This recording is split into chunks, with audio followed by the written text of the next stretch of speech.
Oh, he can't hear you because we're in my Bluetooth. I see. Okay. He's the live stream engineer.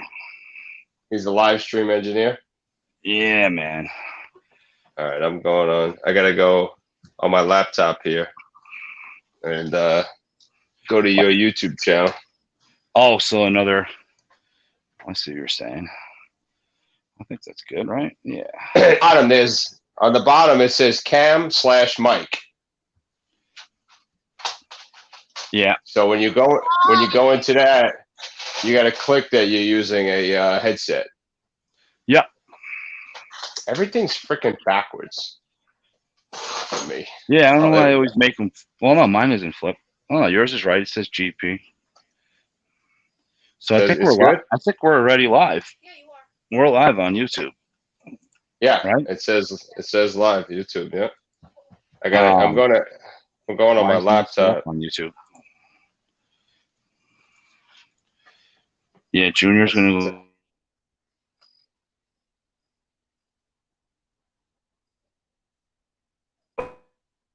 You broke up on me. Go to the bedroom because you're already getting on my nerves. Nope, we are live on YouTube. All right, so we are live on YouTube. There's such a crazy delay. Oh, you're sideways. No, I know. I got you. Hold on. Hang on. Hang on. I'm logging into my my YouTube. I'm gonna put my phone on Do Not Disturb. So hang on. Do Not Disturb. What happened? Mind taking away video games from you. Oh, there we go. I gotta go to the YouTube. Friday night live stream. Gomez Pythons. Let me get rid. Hold on. Let me get rid of all this volume. All right. And we got. Well, we don't even have anybody. Are you sure it's live? Right? Yeah. It says live. Yeah. Yeah, I think the one is just. So there's two different routes. There's this route, and then there's that route. I mean, whatever. It doesn't matter. But they both work. It's funny how when you watch it on your laptop. So are you doing it just from your cell phone? No, this is from my computer. Oh, this is from the webcam that you got? Yeah. Yeah, wow. $30 webcam, and it's clear, man. It's good. I like it. Sometimes you don't need this high-tech equipment that costs hundreds of dollars to make things run, you know? Oh, yeah. I mean, I bet it's nice to have all the really nice stuff, but if you don't have, you know, it was hard to justify $30, to be honest with you. So, trying to see if. So I mean, you know, the YouTube thing is a little slight. What's up? There's one other person in here. Are we considered two people? No, I think we're considered. We're just one because it's you. Oh, okay. So where's the frick? Oh, here we go. Live chat. Where's the live chat? Because I'm just going on my laptop. It'll automatically, like, if you have it playing on YouTube, it's the live chat on YouTube will automatically show up on here, I believe. I think. Oh. What's going on, Richie? So we're live streaming on YouTube, guys. So I'm just kind of getting this going so that I don't know if anybody's got a comment yet. Marino. Well, let's say he's Marino. So what's up, fellas? What's up, Marino? Hey, what's going on, Marino? Oh, you know what? It's not. That didn't show up. You got to click on the. You have to click on the side, and it'll bring you to live chat feed. Oh, that's funky. Because last time we were streaming it from StreamYard. Oh, there you go. Oh, now it's up. Oh, beautiful. You are in Which is correct. StreamYard. This is StreamYard. Yeah, no, I'm saying the comments just showed up from my Right. buddy Marino over there. Have you met Marino before? I haven't personally met Marino, but Marino is a huge supporter, man. He's always commenting. He's always sending messages, clicking the stories. Yeah, he's He's a good got. dude, man. Is he? Yeah. I'm sure he is. I don't doubt it whatsoever. But yeah, I'm pretty sure I sent Marino a T-shirt. I think he bought a T-shirt. Yeah, and he did a post because someone thought he was Gomez Pythons. Yeah. What's up, Yeah, Jose? he's been buying snakes from me for quite a bit. Oh, cool. That's awesome, man. Yeah, he's been buying snakes, and he's a return customer. Really good dude. Sweet. Oh, there you go. I don't know what's going on with my comments. My comments are super late. I see. Well, see, what I'm doing is I'm streaming from my cell phone. And how does the video quality look, by the way? Is Looks it all good, right? man. Yeah, you look like a stud over there. Lighting's good. All right. So I got the guys from Animal House, Chris and Justin. They suggested that, hey, Tyler, they suggested that I just stream from the cell phone. So the thing about the YouTube streaming is you can't go live on YouTube. You can't go live from YouTube on your cell phone unless you are monetized. Really? Or, yeah, unless you use StreamYard. So if you use StreamYard, you can do it from your cell phone. Okay. Yeah. See, I don't know. I'm kind of happy with this. So I guess once I get monetized, when that eventually happens, then we'll see what happens. But this setup seems so smooth and clean, and I also like how it's so easy to read the comments. Mm-hmm. But I was listening to you guys last night. Was it last night? I don't even friggin' remember. Couple nights ago. A couple nights ago, yeah. And I was dying because I was driving at work, and you were like, "How do I see the comments?" And then you clicked the button, and the comment came up on the bottom. And Yeah. I'm like, I'm laughing to myself and going, because I'm saying in the truck, I'm going, just click the link, just click the comment, click the comment, and then you click the comment. So I'm live streaming on Instagram too, and I'm just P7 Pythons, Gato, what's up, guys? So we're live streaming on DMJ Reptiles on YouTube. So come join us on YouTube. Come hang out. We got Gomez Pythons in the house. Yeah, Gato just stopped in. P7. What's up, Andrew? Andrew's on. Oh yeah, there he is. He's on. He's on the YouTube chat. So I had a busy day today, man. How about you? Yeah, I had all that stuff for getting the clearance for surgery. Okay. I was telling you last night. I had a perfect EKG, so I have clearance to be put under and cut into. So on the 28th, I'll get my umbilical hernia corrected. So sweet, man. Yeah, that is cool. Yeah, I'm happy. I need to get done with it. I can't do sit-ups. I try to do sit-ups. I'm in pain. This fat guy got to do some sit-ups and lose some weight. Do you know the comedian? What's the comedian? The fat guy, the short fat guy with the squeaky voice. The hell is his name? Oh, Jesus Christ. Anyway, he has the one that just passed. Is he short? I think he's short. I don't know his name, but anyway, he's like, I don't do ups. No sit-ups, no pull-ups. I do downs. Sit down, lay down. What's up, David Seuss? Yeah, so I actually we're on YouTube streaming on DMJ Reptiles, Moose Reptiles. just so you guys know, I'm just getting it going so you guys can see. You can watch the live stream right on YouTube. Just click on DMJ Reptiles and the live videos right there. Cool. So just to let everybody know, I don't know, where does it say? I can't see on here where it says how many people. Oh, okay. I see 10 watching, 11 watching. Oh, I see it. I think it's above my head, right?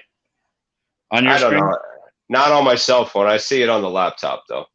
Ah. Thanks for wearing the shirt, by the way, man. That's cool. Yeah, I love this shirt. I got to say, man. Good. That's good.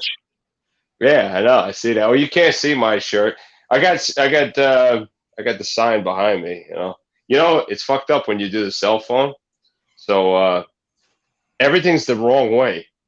Like when I move the phone one way, I'm thinking it's moving the sign over.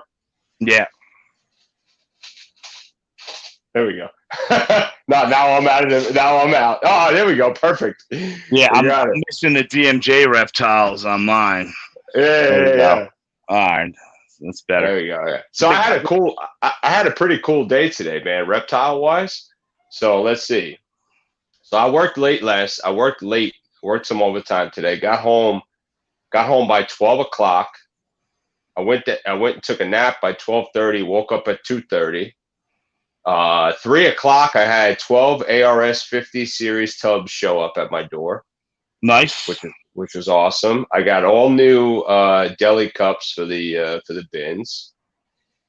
I had Alan. I don't know if you follow him. He's Drum Boa on Drum Boa on Instagram. Super nice guy. He came over here. He needed a few rats, and he also picked up 3 snakes while he was here. Nice. Oh, so you had a great day. Yeah, and then after he left, as a matter of fact, just before I signed on, I had Anthony from Oak Reptilia.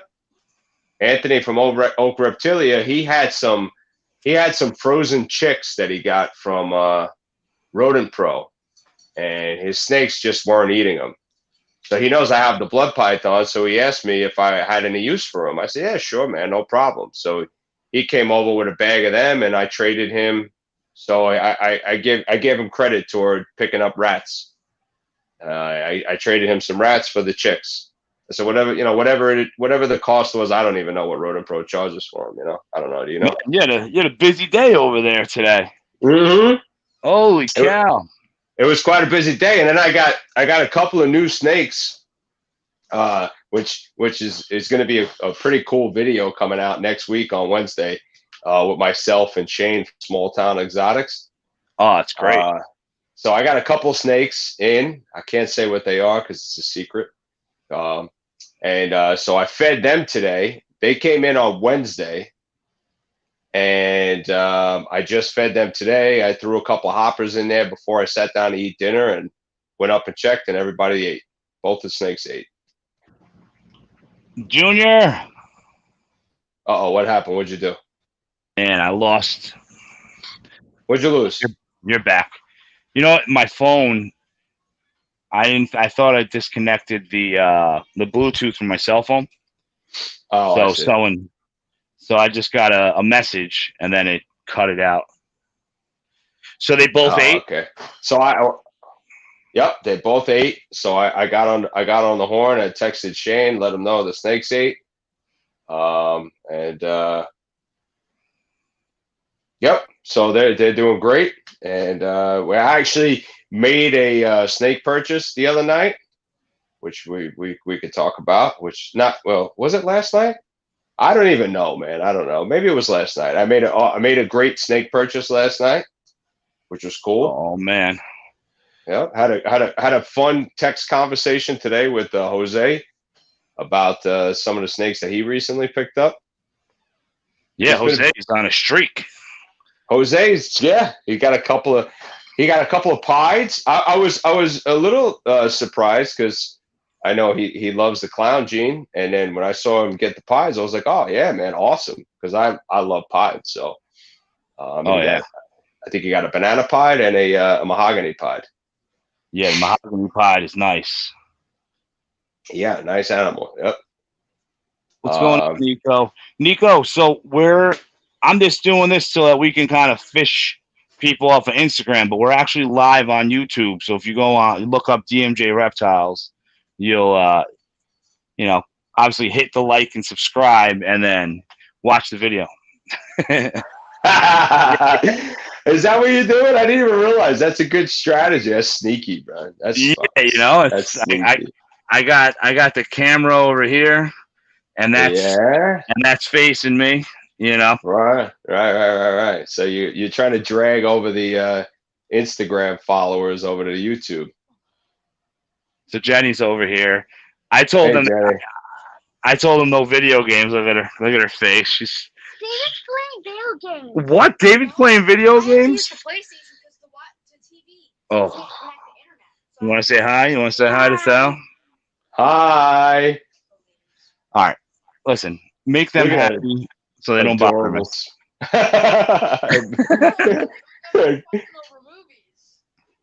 All right. That's enough. I'm done talking to you children. That's great. So what we got? I don't know, man. So we're thinking about trying to make this a weekly thing. Yeah, I think so. I think it'd be cool. I mean, we have had some pretty good conversations over the last few phone calls that we've had, to the point where like we're bullshitting at 1 o'clock in the morning, and because you can't sleep and I'm at work, and I'm thinking to myself, we should be on a podcast right now or on the live stream having this conversation. Yeah, I know. We're getting into conversations that are good material. Good material, but some are probably left and not to talk about on a live stream. But definitely. Uh-huh. Yeah. Oh, you know what? Grab Mario real fast. So Jose from Grab Your Balls. When we talk about Jose, we're talking about Jose from Grab Your Balls. Yes. He loves Mario. He loves Mario. He actually even wanted to make sure that Mario picked out a color for his Grab Your Ball shirt. So, what is it, Dad? What? What do you need? What do I need? Yeah. I just, Jose wanted to say hi to you and everybody on the live stream. Hi, everybody.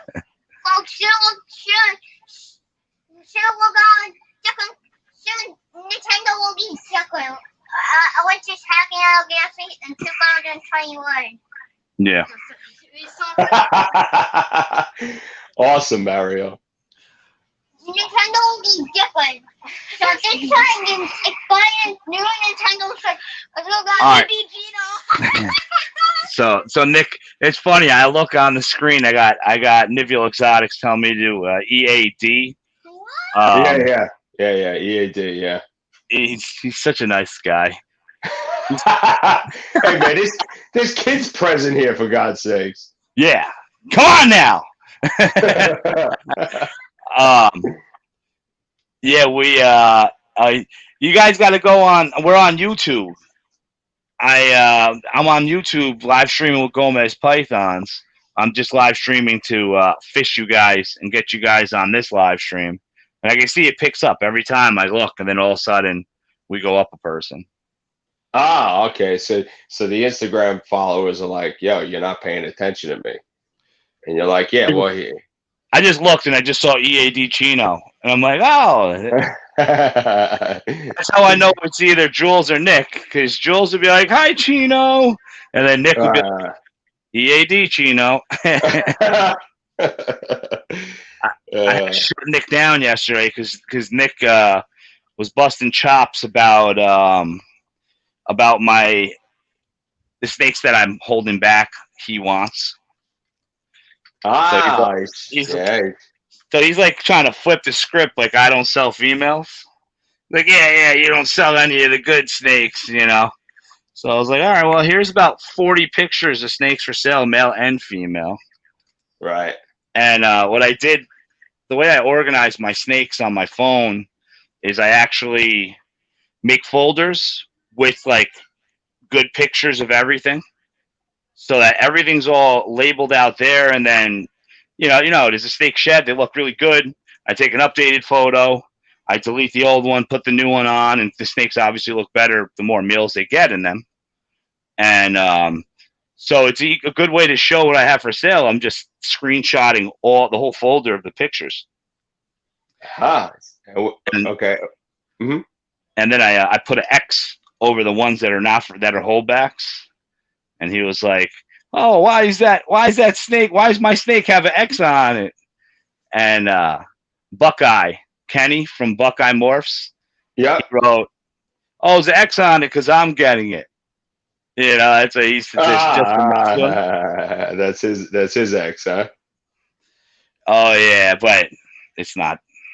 I joked around. Then to make it even funkier, I was like, "Yeah, he sent me some shirts, so he got first dibs on the snake." And everyone's like, "Wait, Kenny's got shirts?" That's great. I'm gonna try to tilt this down a little bit. So actually, that's actually a pretty good thing to talk about. Is what's your strategy on keeping holdbacks?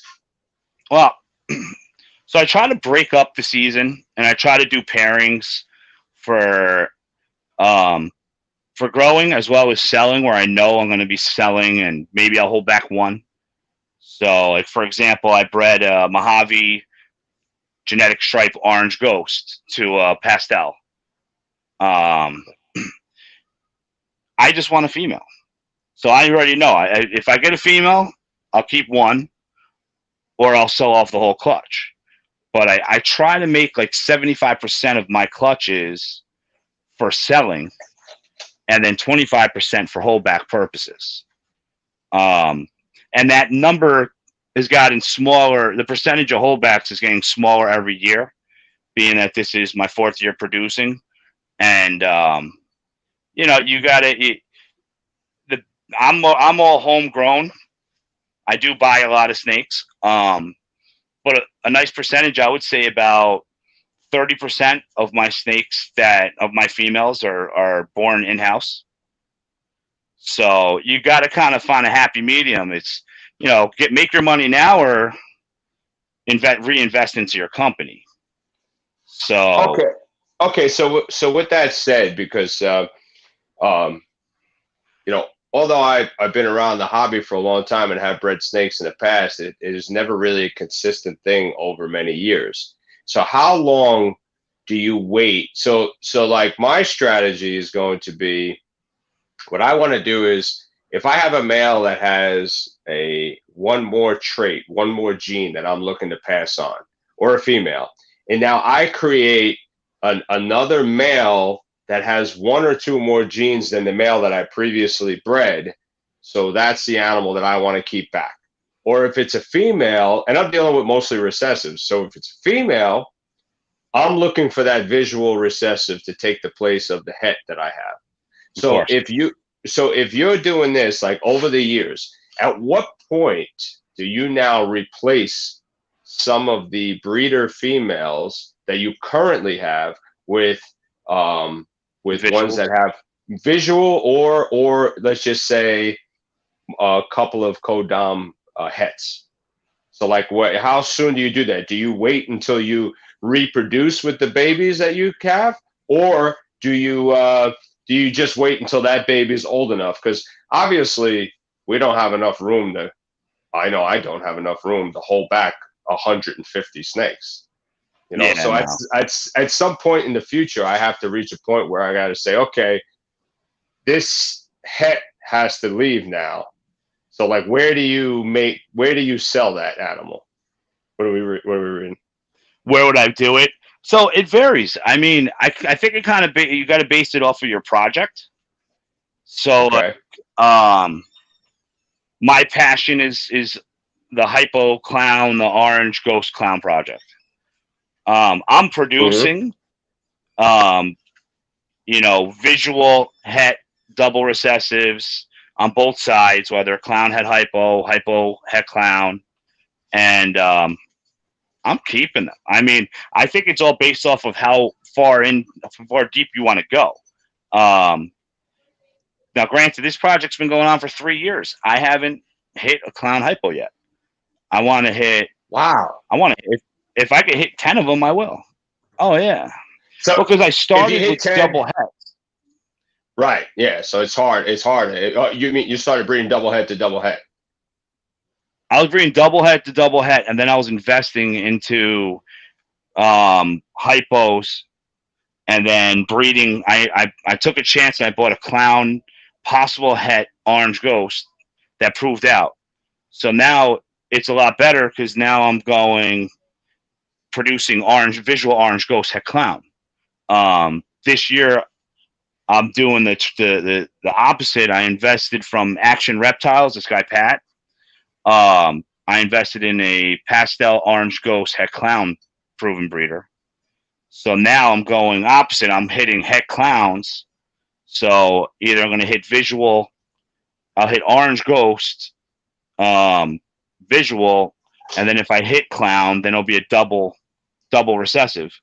And then the ones I don't hit will be 66, and those will clearly sell because I have so many of them I can't prove it out. I mean, I'm projecting next year I should have 14 females dropping eggs in the clown hypo projects. So that's just in that project alone. That's not without any of the other stuff you got. Yeah. My other guys are young, and I think that certain projects you have certain passions. I'm doing these TSK Xanthics. I plan on keeping females. I don't plan on keeping males. The whole purpose of them is so that when I do have that double recessive visual male, then that will bloom into a triple recessive project. So okay. It's not going to be large scale. I'm not going to keep hets. Honestly, once I start hitting it, once I get like 5 TSK females, because it's head to head, I'm just getting single genes. Yeah. Once I get those, I'm going to sell the whole project. So then I'll have a 1.3 TSK het proven project for sale, and then that'll be the ticking time bomb of waiting to move it in. And it's not like the project, once it reaches that point, doesn't lose a lot of value either to somebody, because they see that as even though the years have gone by and the animals have come down in price, they see that as an adult investment that they could produce something right away. So so that's valuable to somebody. So selling those animals even years later you're still making a return on your investment. Oh yeah, and it's I've never done it because I just don't have the money for it. But I mean, I see people do it. Like, how awesome would that be to just buy a 1 to 3 colony, proven, ready to go? I mean, you spend that, the paycheck is gone, but you get 3 clutches, 25%. If it's 18 eggs, you're talking about 4 to 6 visuals. And then that would be the price point of me selling it. So the first year they can make money. Yeah. I honestly, when I first came back into the hobby, the animals that I bought were subadult to breeder ready. And nice. I really I got really super lucky, man. I mean, the females that I bred, every single one of them went for me, and it's been great. Now I could honestly tell you that I don't give a shit what a snake is worth, right? So like we were talking about the candy pod that I produced, right? And sure, it's worth, I don't know, it's worth $5,000, right? $1,500 is the cheapest female on Morph Market right now. Yeah, but it's not worth shit. If I don't sell it, it ain't. The money is like, what am I looking at? I'm looking at a beautiful animal that I want to keep, but I don't see a return on that investment. I won't see a return on that investment for a few years from now until I add something else to that, and then I reproduce some other cool combos that I could sell the byproduct from that, because because like you said before, is what I'm looking to do is I'm looking for that 1 or 2 snakes out of the clutch, and then hopefully everything else is nice enough to sell as the byproduct. But I want to make the best one that I make to keep for me. Hell yeah. Right? Well, I mean, like in that aspect, if I was doing it, I would obviously want a male because and your females and hold them back because then you have your male and now you can say, okay, well, oh look, there's a super orange dream, bamboo female, breed your double recessive male, hold back a male if you hit the double with the double head, and then breed it back to those double visuals, and you're talking 25% hitting visuals and producing a crazy, possible 4 or 5 gene animal that, that's what the big dogs are doing. That's how these big guys are really killing it. Yeah. So it's like when you see Ozzy post an orange dream, genetic stripe clown, red stripe. Oh, yellow belly Enchi. It's got to have yellow belly Enchi. So it makes you wonder, right? Because it makes me wonder. It makes you wonder, like, if he's selling that, what's in his bins? What's still left in his rack? Right? Ozzy had a streak going. Not that he hasn't been posting crazy stuff, but I think for like 10 days straight, he just posted these pies that every single one was crazier every day, just going by. Yeah, I saw that. It's incredible, but that's, so that's where he's at. He's been doing it, 20 years? Plus. Yeah, plus. So you have that. It goes a long way. That's why I'm like, I'm dying to get a double. I'm hoping I got a black pastel double het clown hypo that I bred a orange ghost pastel het clown to. Oh yeah. So hopefully half of them will. Hopefully I hit the goal, and that would be to get a black pewter clown hypo, and then if that's a male or a female, either way, if it's a female, then it's even easier because then you can go out and invest into some crazy 5 gene animal, grow it out in a year, and breed it to that female. Now you got the recipe to introduce that in, and it's a 3-year instead of a 5 to 7 year process. Right, and you can wait on that too, because you can wait a year. I see Jose said at least 5 years. Yeah, man, that's it. It's like everything seems to be always 5 years. It's always 5 years ahead. Lucky. If you're lucky, yeah. That's if you're lucky. That's if somehow everything aligns. And I mean, I don't, I like to be not negative, but I like to be realistic about it. I think the worst. I expect that I'm not going to hit, and then if I do a hit, then holy hell yeah, I hit. But, I can't, I've done it enough where I look at a clutch and I'm like, I need this. And then the female absorbs the eggs, or the female has the clutch and you don't get that snake that you've been waiting for. This year I hit it. My Orange Ghost Pied project. Yep. I bought a pastel orange ghost het pied off Craigslist from that. I had to. It was literally, my house was in the circle on the Craigslist ad, and it proved out. I bred a pie to it, and I got 2 pastel pies, het orange ghost, 1 pied het orange ghost. I got 3 male pastel double het pied orange ghost. One of the snakes came halfway out of the egg and died. I popped it when it was dead. That was my male. Oh. Yeah. Then the following year, it absorbed the eggs. Yeah. And I was like so happy. I felt 8 eggs in there. I was like, everything's good. I felt the follicles. I was like counting on everything, and she absorbed it. But this year, that's that clutch that everyone loves. I hit I hit 4 pastel pies, 1 male, 3 females. So that's what Nick from Nivular Exotics is talking about, because I'm holding all 4 snakes. Those are the ones with the X's on them. Yeah, big blue X on them. Yeah. Yeah, I get it, man. I get it. Yeah, that's awesome. Oh, we got Beervies of Brooklyn. Castro's using his old company YouTube page right now. Brooklyn Beardy. That's how I And met him. I think so. I think that's more. That's weird. Maybe. Castro, is that you, buddy? he's incognito.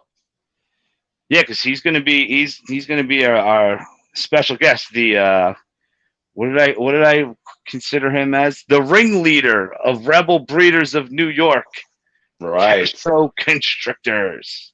It's Castro Constrictors. So the back to grain- you being modest, but you produced a pretty amazing snake.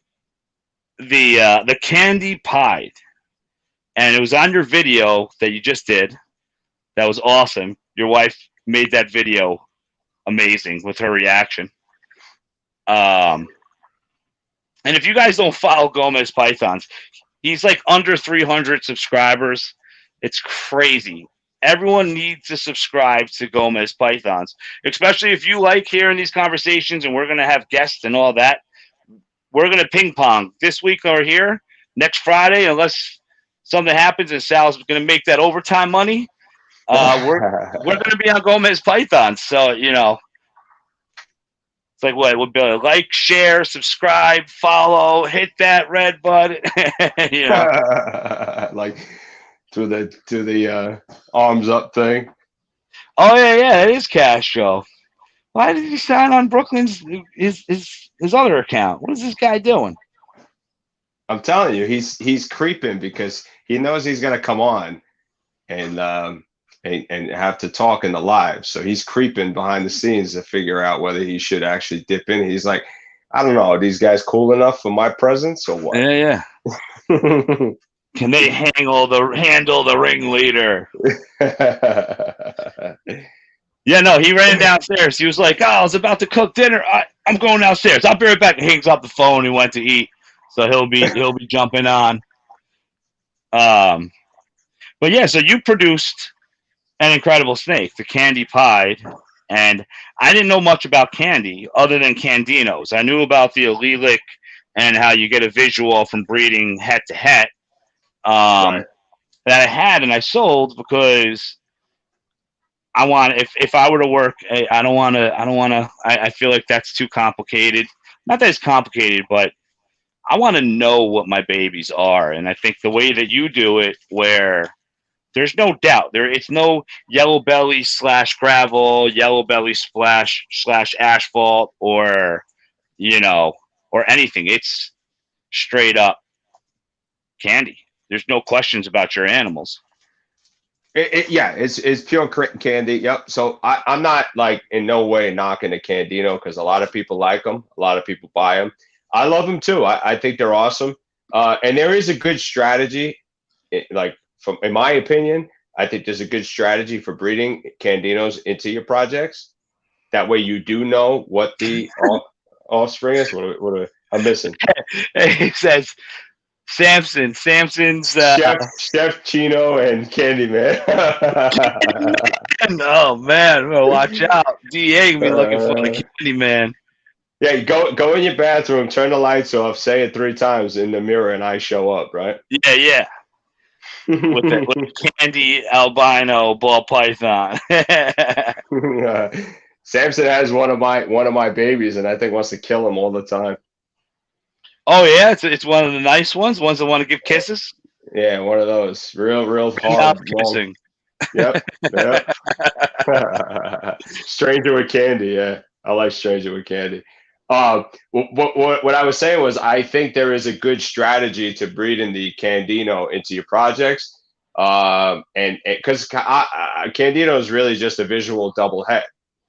So it's so you're looking at a morph, but it really, I don't think it's really not a morph. It's just it's an expressed visual double het.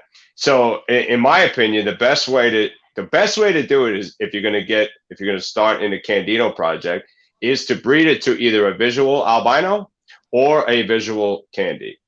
So that way the normal babies that come out of the clutch, there are candy or they are albino. No, Candinos and candy, right? No, so the normal looking animals that come out. So like if you take a Candino and breed it to say a visual albino. So really you're breeding a het albino to a albino. So you're getting 50% visuals, right? Okay. Yep. Now the normal looking babies,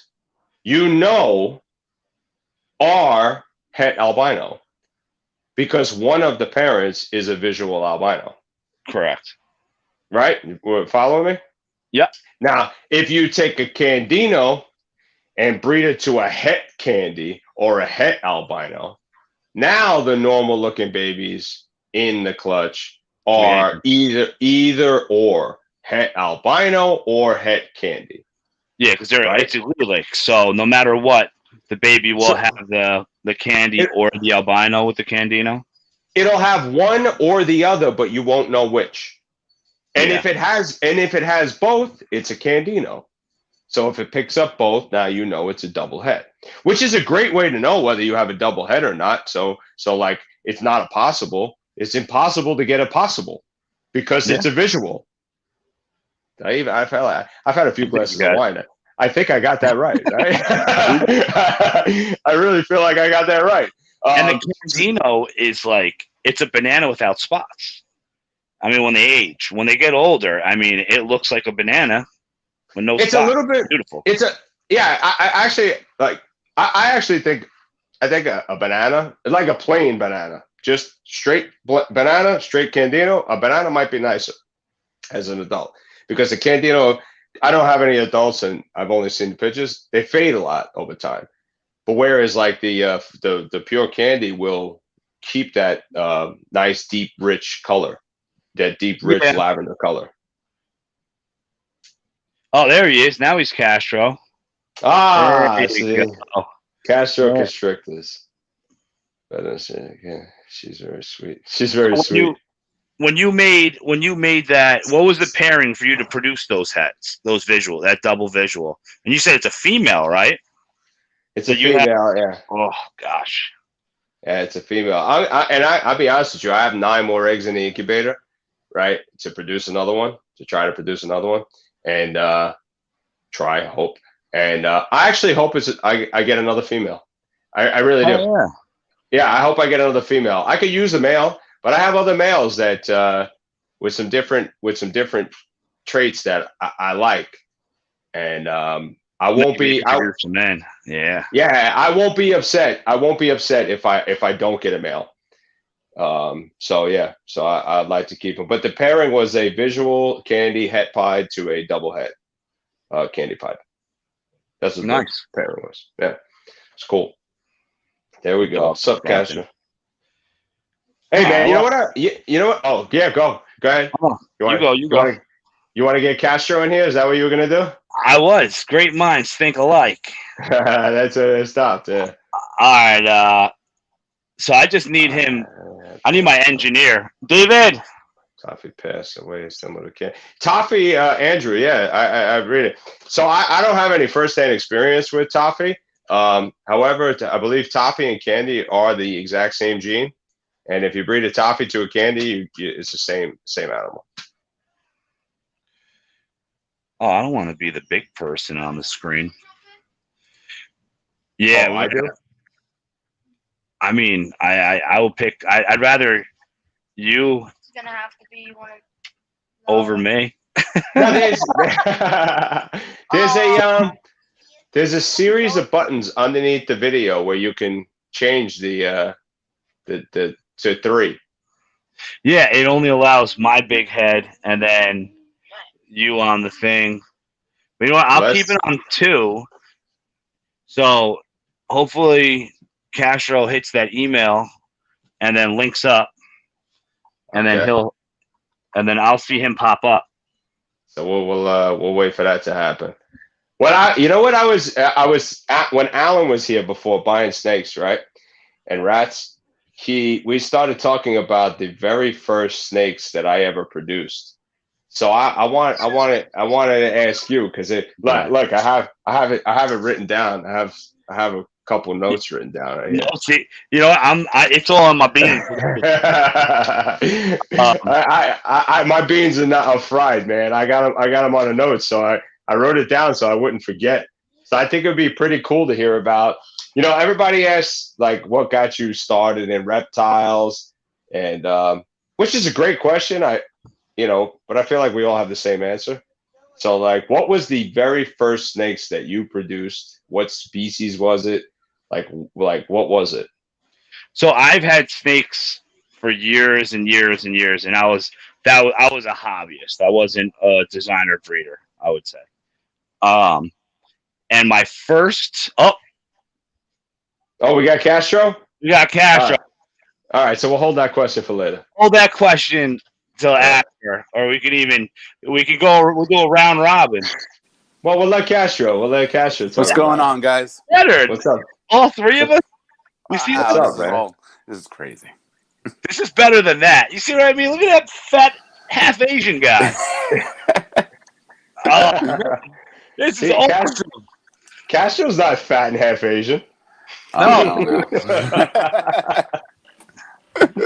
Castro, the ringleader, is in the house. What's going on, everybody? What is up? You guys look good out there, man. It's the bald crowd. Look at us. I know. We're all. What were you guys just talking about? How bad is that light shining off my big bald head? Is it bad? Yeah, but look at that great background you guys got. Yeah, and I can do like cool stuff to my. Well, I can't. Junior can because I don't know how to do it. I'm the same. I'm the same way, Dave. I'm the same way. I'm talking to people and they're like, oh, what do you use to do this on your video? I go, my answer is my son. My kid. Yeah. I mean, my son. Where is it? Hold on. Maybe I can. Oh, no, I can't. I don't know how he did it. He did something funky. Oh, there it is. There it is.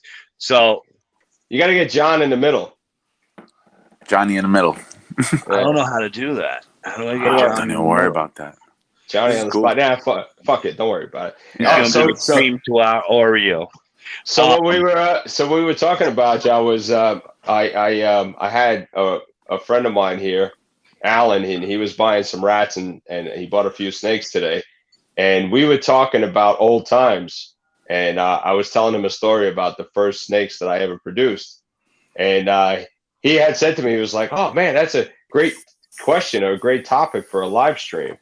So then we were talking about that. So maybe that's what you should tell us. I'll finish mine, and we'll go through. Oh, sure. You take the spotlight. Yeah, go ahead. It's about my first clutch. My first clutch was horrible. So this is where I say, like, it was too fat for ball. I'm sorry. I was just reading the comments at the same time. Go ahead. My head is fat for ball. So my first clutch ever, 2016, I paired a banana yellow belly to a pastel. And, back then, it wasn't like, you never saw 3 genes. You very rarely saw 3 gene morphs. It was all 2 genes, and sometimes you saw 3 or 4, but, everyone was still on the stacking stage 4 years ago, at least at Reptile Expos in White Plains. And so I paired them up, and I got 7 beautiful eggs. And the odds gods kicked me right in my balls, and they twisted their foot like, putting a cigarette out in the ashtray. I got what did I get? I got 0 bananas. Really? I had 1 banana. Yeah, I didn't have 1 banana. I cut the eggs, and I was like, I don't know what the hell's going on. I'm messaging John from Snake Man's Exotics. I'm like, dude, I don't got a banana. Like, what the hell? Like, I'm expecting I got at least 3, maybe 4. Right. I got, what was it? It was 4 yellow belly pastels and 3 normals. All Wow. 7 female. Man, you sure did get a kick in the Yeah, it was horrible. But you know what? On the other end, it was my first clutch. Every snake made it through incubation. Mom went back on food. I still have Mom as one of my breeders now, 4 years later. And, it was a big learning experience. It's that whole thrill of them not eating and then them eating and figuring out all the little, stuff that comes with experience. And, that was the start of everything. And that's, what laid the foundation to where I'm at now. So as much as it sucked not hitting a banana, I'm still grateful I was successful. I thought that first clutch you had was bananas, the one that you brought to the White Plains show, where I bought the banana off of you. That's the second clutch. That was your second clutch. That was my second clutch. That was a spider to the banana yellow belly. And then you hit the only. So the next clutch was I want to say 9 eggs, and I hit 5 bananas. Right, so that's what I was gonna say. So you made up for it on the second clutch, right? I did, and I sold every animal, even though I regret it. I kind of wish I still had one animal from my first year, but I want to make that money and get some new morphs, So I sold everything off and kept, and bought some new stuff. Money speaks, man. It does. Not anymore. Now I hold it back. Now I'm bad. Yeah, right. Now you don't want to get rid of them. Nobody wants to get rid of anything anymore. Yeah. Especially if they eat really good. You get those snakes like straight out of the egg. They're like throwing down meals, and then you're watching them, and their clutch mates are like double the size of their clutch mates, and they're really just, absorbing all the nutrition from what you're feeding them. And it's like, how can I sell the snake? The snake is perfect. Mm-hmm. Yeah. There are some wild growth rates between different hatchlings. I find, doesn't matter what size the rodent is. I find that you feed same size, they're not growing at the same rate every year. Do you guys find any of that? You see any of that? Oh yeah, definitely. You see that them pacing out the same.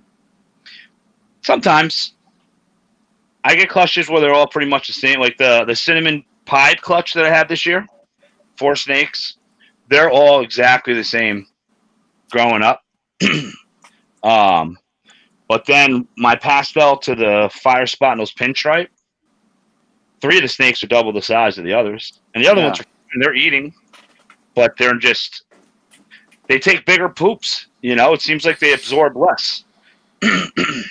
Could be. Yeah, that's strange. I noticed that here too. I do notice that. I'm feeding hatchlings, and one looks double the size of the other. They were pretty much the same size out of the egg.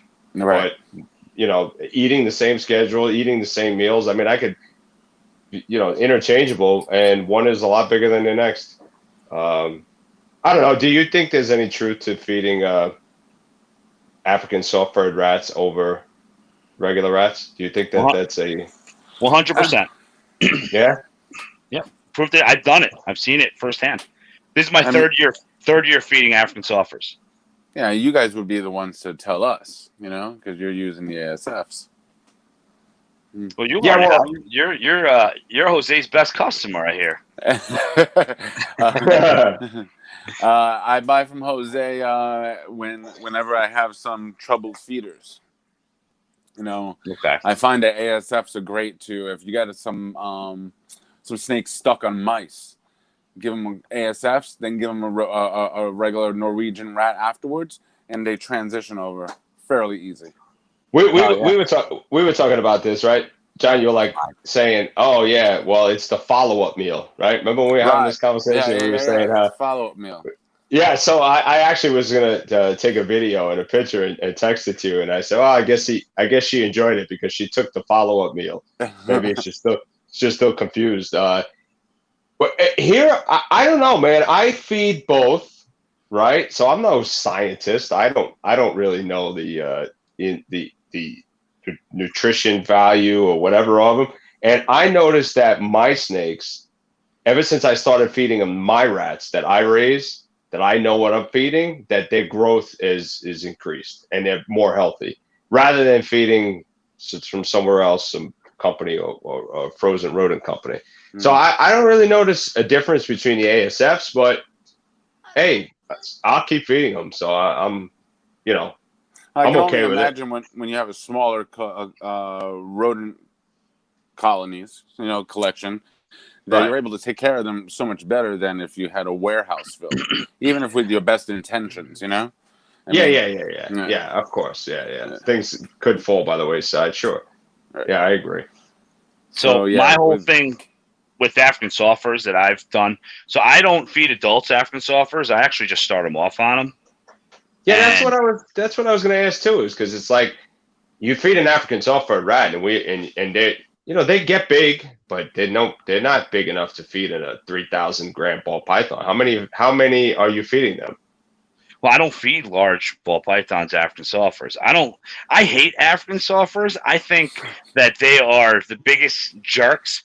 I don't care what anybody says. Maybe it's the I don't know, barometric pressure in New York, especially upstate New York, because those little bastards bite me every time I clean them. I got the cuts on my fingers to prove them. Right. But what I like to do is I like to offer ASFs as their first meal. So Right. I'll offer them an ASF, and then they'll get a mouse the next week, and then I'll go back to ASF, and then when they're ready to jump into the rat world, then that's when I move them into rats. All right. Have you ever had before I ask you this question, what tap Alan's question? That's a good question. So it stays up on the board. What am I doing? How have you had any issues with your snakes transitioning to regular rats? Because I was actually going to do a video on my YouTube channel about feeding my snakes, because my snakes will eat anything. They'll eat a Norwegian rat, they'll eat an ASF rat, they'll eat a chick. If they're feeding, they're eating. If they're in feed mode, they're eating. They don't give a shit what it is. Later on, we'll talk about chickens. Oh, you gotta remember that. Yeah. Yeah, I only had one snake do it, and that snake died. Oh, Jesus. And that was, ironically, that was my first most expensive snake. It was a super pastel Mojave double het clown hypo I bought from Jeff Lumen Designs, and that male was breeder size, and it was going to be, the females were finally ready to be, possibly tried out for pairing, and ate on a Monday and flipped over on a Tuesday. God damn, that's awful. Possibly tried out for pairing. What happened? We got a double feed here. Sorry. That was me. Oh, okay. No, that's cool. I'm trying to get the comments on my phone, so I can see what's going on. You're not gonna see them. So what you're gonna have to do, Chino, is you're gonna have to tap them shirts are steroids. I don't know what Jose's saying. I think maybe he thinks that you and I look jacked in the Gomez Python t-shirts. Maybe that's what he thinks.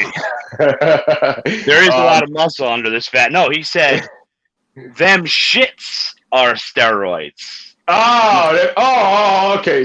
God damn it, my eyes are getting bad, dude. Because I'm looking at. So John, what I have set up here is I have my cell phone on the tripod, right, and then I have my laptop off to the side so I can see the comments. Right. So I have my iPad, which I'm looking at, and then I put my cell phone to the side, but my cell phone can't get the comments either. So switch them. Stream from your cell phone, and then go to YouTube on your iPad, and just lower the volume on your iPad. All right, let me do that. That's all you got to do. So that was your first crazy purchase, then, right? Was that? Yeah, I mean, I guess at the time, because I was very young in the game. That was just my second year into it. Right. But I would say my biggest purchase that I've bought has to be between two snakes, because they were the same price. One of them is a pastel spot nose clown het hypo, 100% het hypo female. Okay, that's a good one. And then the other one was banana female maker, desert ghost het pied male. Banana Desert Ghost Het Pied male. Wow. Female maker. Uh-oh. Oh, nah, he'll be back. He's switching. So since he's gone, now he's gonna have to. He's coming back in here. Hold on. Yeah. Switch over. Stream. Let's see if let's see if I did this right. Let's see if I told you how to do this right. All right, so let's see. Now I go back to YouTube here. You sound a lot better. I sound better? Yeah, you Hell sound yeah. better. Great. Yep. Yeah. YouTube here. Let's see YouTube. So I'll take a quick stab at this. So I just recently made my largest single snake purchase. I think less than 24 hours ago. But we'll talk about that later. But the first largest snake purchase was back in it was 19. I'll take a quick stab at this. Ooh, sorry guys. There we are. Okay, sorry guys, we're back. That's all right. I don't like listening to the sound of my own voice. Nobody. I hear my own voice and I dread it. Like when my son edits the YouTube videos, I watch him back one time to approve them. And as I'm watching, I'm going, "Oh my God, why? How does anybody watch this?" Well, you're lucky. You don't have to spend hours editing them yourself, listening to your own crappy voice. You know? No, not saying right. Your voice is good. My voice drives me fucking nuts. Everyone feels that way. Yeah. But you're right about not having to spend hours on editing it, but I have to spend hours arguing about editing. So there is a negative to that. That's why you're like, we have to get monetized. We have to get monetized so right. we can pay the kid and he won't bicker about having to do this shit. And if you don't do it, you're fucking cut off. Did I say that to you? Or is that or you just said that? No, you said that. One of the videos. Yeah. I was like, we have to get the YouTube channel monetized because I don't really, honestly, I don't really give a shit about the monetization. I do, but in the long run, this has actually been a lot of fun for me making the videos, even though I feel like they suck. But people say they're decent. You're out of your mind. Your videos are good, dude. I love how you don't. It's more for. It's not much. Yeah, not much editing because you talk to your wife, where I would be cutting that stuff out, and you're like, no, this is who we are. We're putting it out there. Yeah.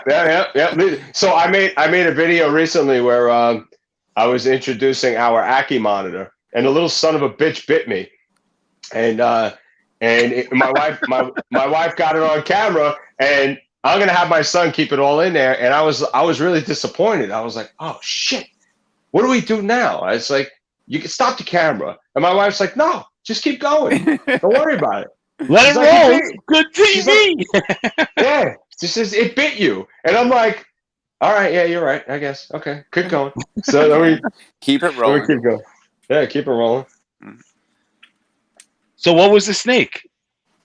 Oh yeah, so the very first snake was back. I was actually going to call my wife, tell her to grab her pictures. I was going to show Alan. It was a het albino boa constrictor that I bought back in 1998. Oh my God! Yeah, it's crazy, dude. What's up? Go ahead. In what year was it? 1999. Granted, I was young. I was 17, 16 years old. Yeah, I was 19. Yeah. I did a big purchase, and I spent $800 for a male and a female het albino red-tailed boa. $800. Damn! Where did you get that? Where did you get that from? I paid a lot more. $400 each. I got it from John from Dexter's. I don't know if John is even in the game anymore, but I was working for Pet Goods in Scarsdale, New York. Doors are closing within a week. He was our rodent guy. So I paid. Wow. I may have paid $800. I may have paid even $900. Still a deal. I know I spent a lot of money on them, and they they were just dropped. I mean, they were in the small deli cup. It wasn't even like they were in like a bigger. They were in like the quarter pound of cream cheese deli cup. You know. Oh, hey, they were teeny. Tap Samsons. You guys are old. That's great. Thank you. Thank you, Samson. You guys are old. So you're making me question the amount of money I spent. For some reason, the number $2,400 stands out to me. Maybe that was for the pair, because I bought a yearling female and a baby male.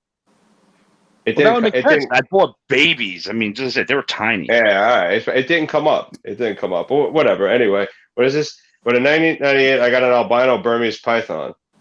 All right. Well, I never owned a Burmese python. So I bought these hets, and then I raised them up, and I bred the female the next year, and I produced 31 babies, 11 of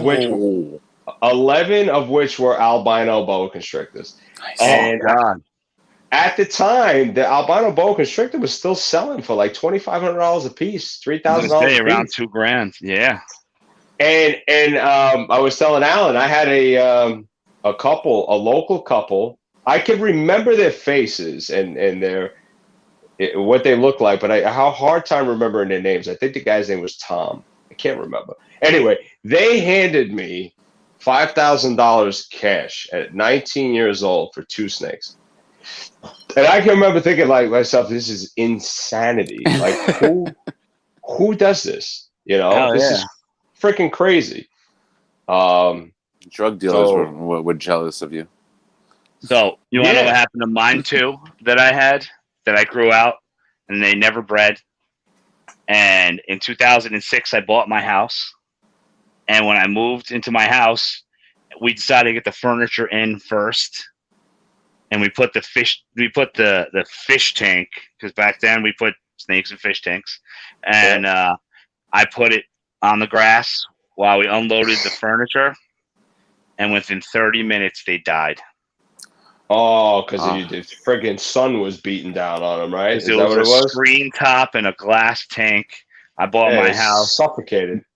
May 5th, 2006. So it was dead in the summer. It was bad. I put the dead snakes on my friend's Mitsubishi Eclipse and sent a picture to him saying Mitsubishi Snake Edition. And then I didn't know, because I never had a large reptile die on me. So I didn't buy garbage yet. That was like the closing day of buying my house, and I was like 25 and young and dumb. I didn't know how bad reptiles smell when they die. Oh, they smell terrible, bud. Yeah. So then I had these two, Life. The male was like 7 feet, and the female was like close to 10. She was giant. Decomposing for like a week before I got my garbage cans. It was definitely a shitty welcoming to moving into the neighborhood. Oh, yes. Oh, yeah. Yeah, that is a unmistakable smell. It's like when I walk into my rat shed. I had a rat die on me over the summer with the heat. As soon as I open up the door, I go, "Oh, I gotta find the dead one." Yeah, I know. Yeah. I feel like I feel like my Brittany Spaniel. David Such, you bought close to 150 ball pythons this year. Wow. Yeah, man. And you need to buy more. We got to talk and get some going, Dave. Are you double fisting videos here, Dean? Kind of. So since we all are young at this, and we just, I'm happy we got 14 people in here. That's freaking awesome. Hell yeah, man. But I'm over here fishing on Instagram, doing live streams, and pinning it, saying that we're live on YouTube. DMJ Reptiles. The trick to all this is figuring out. I struggle with this with the whole social media thing, right? So this is actually a really good topic too. Is like, how do you want to grow your social media? How do you want the people to follow you? How do you want them to follow you? Do you want them to follow you because they enjoy your content, or do you want them to follow you just because just for the numbers? Content. Right, the content. I'm Right. actually So afraid to do a giveaway because so far I've gotten everybody organically. You know? okay, so I'm so happy you brought that up because look, I don't know if you can see this. Can you see? You see that second one? Thoughts on giveaways. You got some fancy handwriting over there, Sal. So I'm really glad that you brought that up because this is something that I have really struggled with. You know, coming back into the hobby business and really grabbing a hold of social media and trying to, put the content out there, but it's not really just content. It's what I love. So I want to show. Uh-oh, what happened? Junior, where's the charger? Junior, my engineer failed.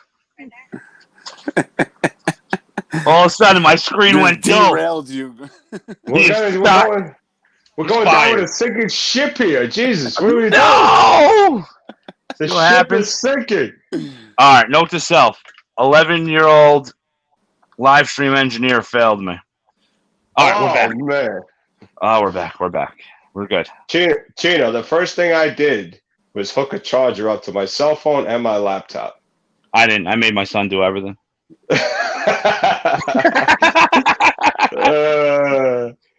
I'm the model, Yeah. Oh, yeah. That's right. You're just the pretty face. I got it. So, hey all, nothing like being really late to the party. What's up, Flat Mountain Pythons? Interstellar Reptiles, what's up? I think he was in here earlier.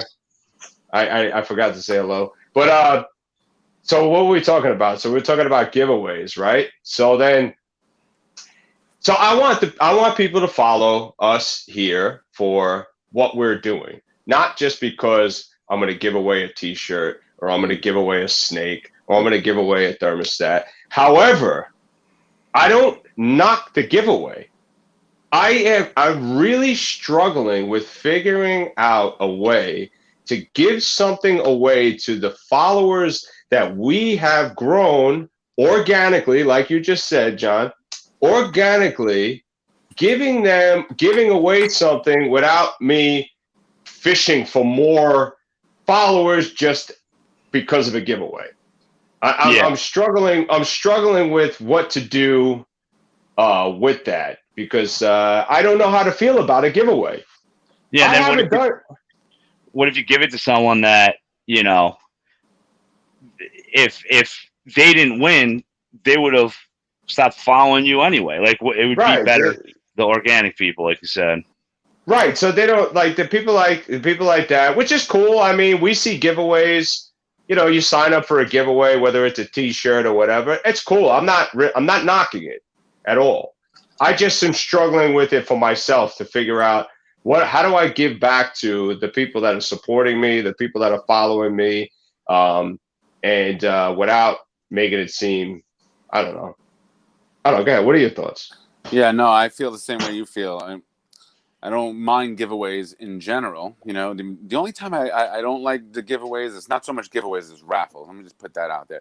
If someone puts out a $200 snake and they have 40 $10 slots, so they're getting $400 for a $200 snake, I think that's a little disingenuous. And I know I talked to one of you guys about this. I don't know if it was Sal or Castro or both, because I do talk to both of you guys.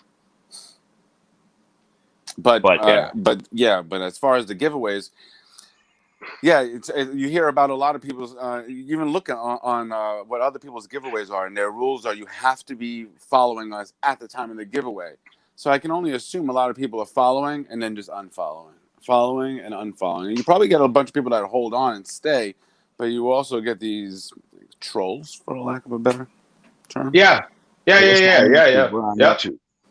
So I got a question about that real quick. All right. How many giveaways you've actually followed up on? Because I've entered over 40 of them. But how many of you followed up on? Like actually like, oh shit, giveaways tonight. I got to go on the live stream and watch it. How many? Yeah, I don't even know because I haven't entered many of the giveaways. Like I was talking with Jose and messaging with Jose and Mary, and I said, hey guys, I support your giveaway. I'm not going to enter it because I didn't really want the snake, and Jose is my boy. If I want a t-shirt, I'll just say, Jose, send me a t-shirt. Right. Yeah. So I think that the giveaway like that is meant for somebody else. Right. But I don't think I've ever followed up on a giveaway. And I've thought about this so much that I've researched on YouTube, all different YouTubers and what their opinions are and how they give away and what they do to give away. In our industry or different industries? No, just in whole and total, not just in our industry. And I don't win shit anyway. I figure you like that. I got to try to step my game up with these comments. That's good. That was a good one. Yeah, like I said, I don't want it to sound like I'm hating on giveaways, because I don't. I think it's great. I mean, I think it's awesome that, because if you're looking for the subscribers on YouTube and you're looking to become monetized, then even if you get 100 people to sign up through your giveaway and 75 of them hang on, I mean, you gain 75 subscribers. Yeah, no, that's good. Yeah. So I'm not knocking it, but I just struggle with it because because I do see some people out there that every other thing is a giveaway. So I don't want to be that, Mm-hmm. I want to do a giveaway, but I just want to do something badass. Yeah, now, right. That's what I don't think I would do one. And just like I said, I'm not knocking anybody for anything. I'm just saying how me personally. I want to do a giveaway that I'm going to do, and I've been planning on doing it, but I can't because there's so many giveaways going on right now too. So like I have like 20 close people that are doing giveaways. So I don't want to jump in on it. But I want to do a giveaway that I'm going to do, and I think I'm going to do it when it hits some sort of landmark of where DMJ Reptiles is at, and do it like that for the fans. And I think I'm going to do a 10 gecko giveaway. So I'm going to give away 10 crested geckos, which means that essentially someone could start a business off it. Unless they get screwed and they get like 9 males and 1 female. But giveaway.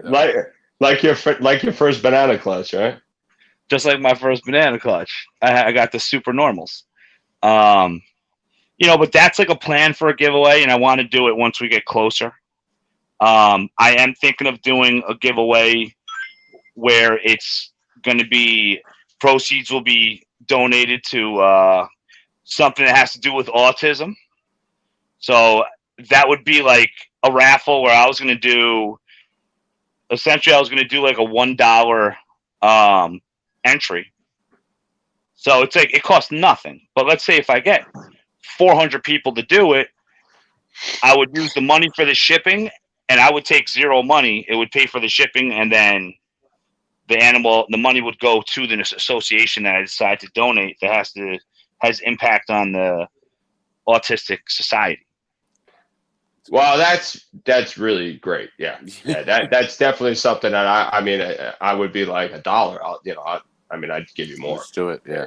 Yeah. That's nothing, but that is that's really great.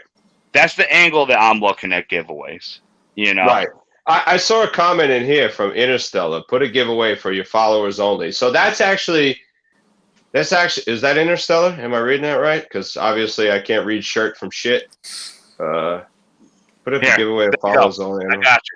I got you, bro. I got you.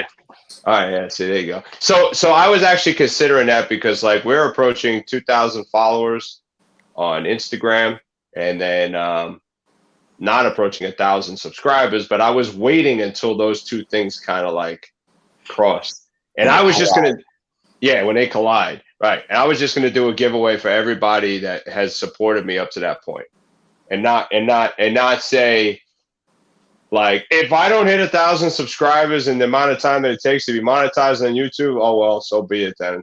Fuck it, I'll figure it out. It doesn't matter. But that'd be a cool idea to do it.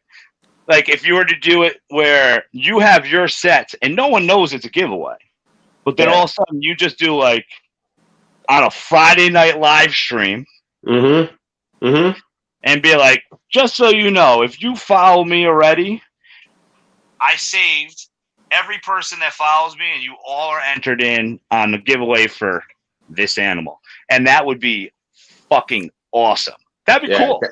That's exactly what my intentions are, by the way. So if anybody who is in here that doesn't follow me, you should go follow me. Yeah, you better, goddammit. Eventually, those are my intentions, because my intentions are going to be when we hit those milestones for social media. Yeah, that's exactly what we're going to do. I wanted to do something fun. I wanted to do something fun on one of Chino's egg cuttings, but we didn't get to plan it out right.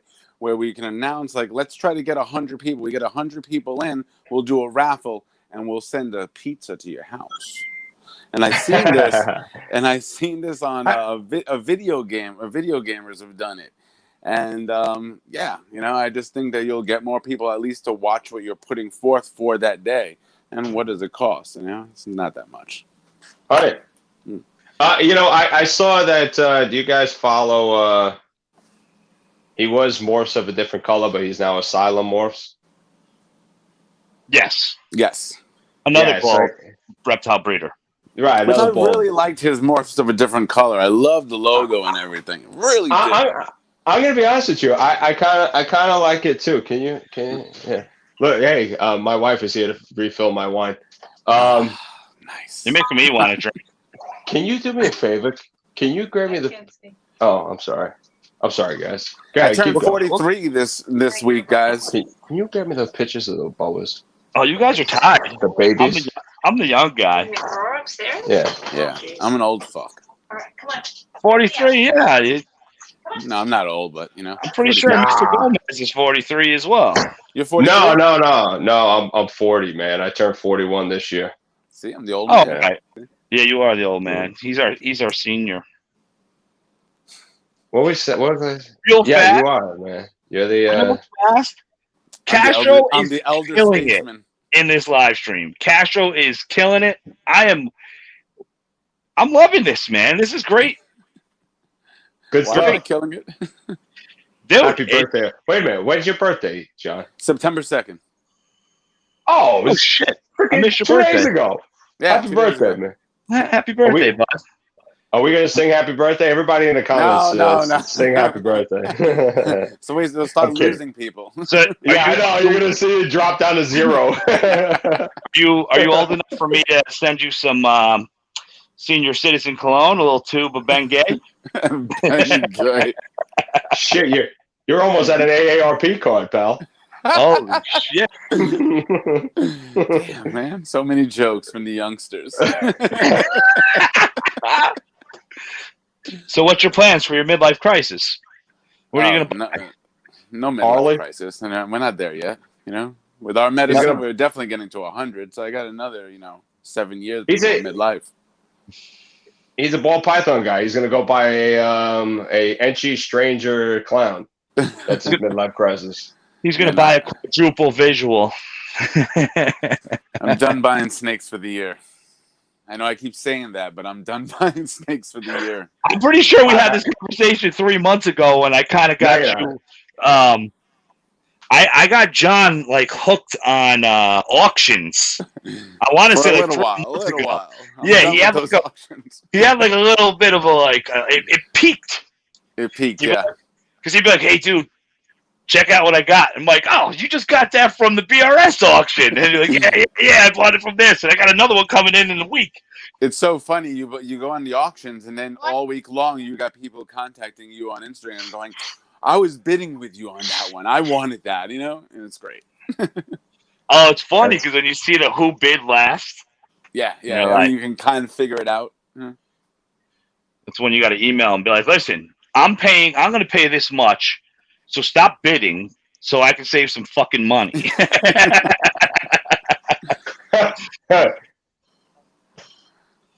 That was the Ben Siegel auctions, right?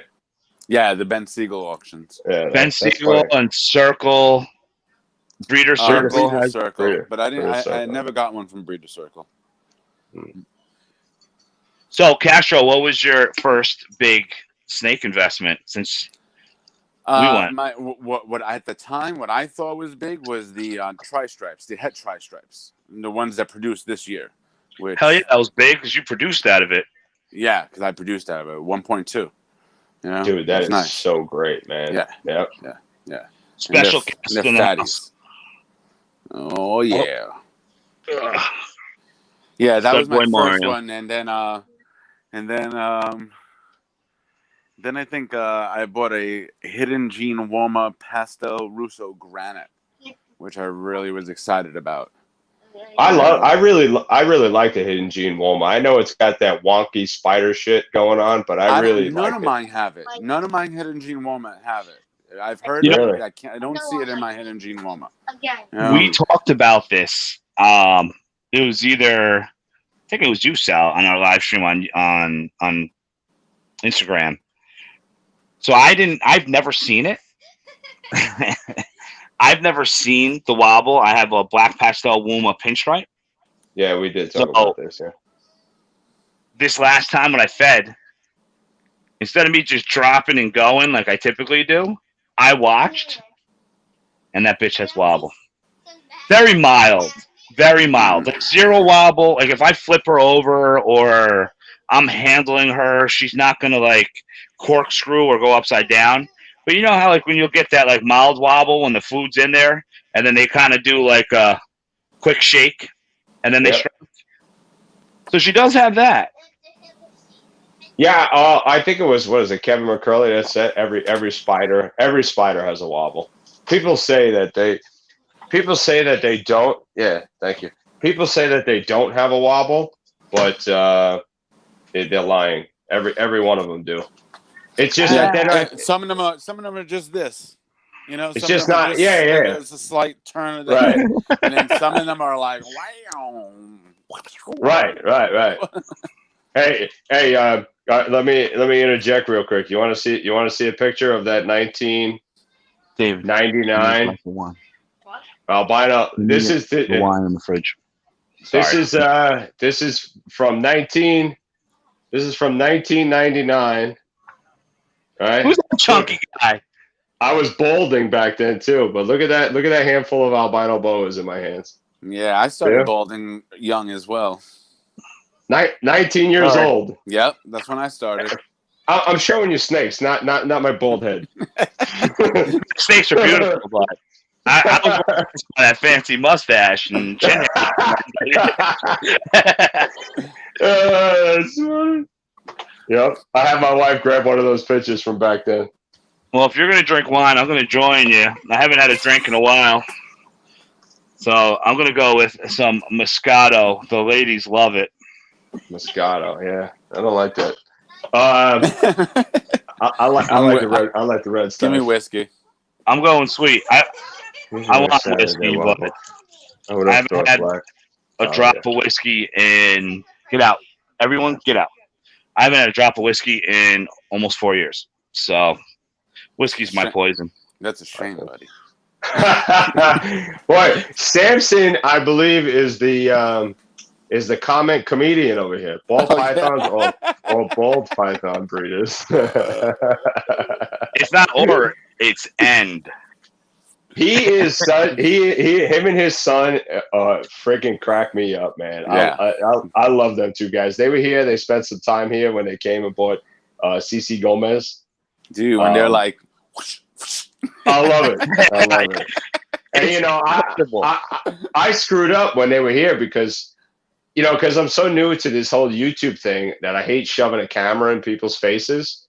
And when they first got here, I had them do the whole thing, and I didn't get any of it on film. So I had to make them do it at home and then email it to me so I could enter it in the video. So this is why I keep talking about this pigeon thing with all you guys down there. We need to start training pigeons so we can just ship them with SD cards for video for each other's videos. Oh, you mean like homing pigeons? Yeah, we got Joe Falcone, the pigeon master. We'll have him make some pedigree pigeons for yeah, us. he used to breed some high-end pigeons. He has Dude. trophies. I can't even understand it. The very first time I ever found out about how they do homing pigeons, I was like, what? Yeah, I the Navy had would no use idea. them. Dude, I had no idea. And I'm like, this is, yeah, I knew about it that way, but I didn't know people actually had them in their homes and then like raced pigeons. Oh yeah. Like racing pigeons? You know how they do this? And we need to get Joe on the line for this one. Yeah, so I'm probably gonna butcher this, but I work with a guy who is a pigeon guy, and he was talking to me about racing pigeons, and I'm like, I'm thinking he's out of his fucking mind. I'm like, what are you talking about? He goes, no, yeah, they train them. You go a certain distance, and then you go further, and then you let the pigeons go, and then they go back home. Like they fly them across country, and then they race back to where they started. Oh, really? Yeah, that's what it's. So we got to get this shit going so that you guys can send stuff upstate. You know, somebody has to correct me if I'm wrong, but I'm pretty sure that I'm right.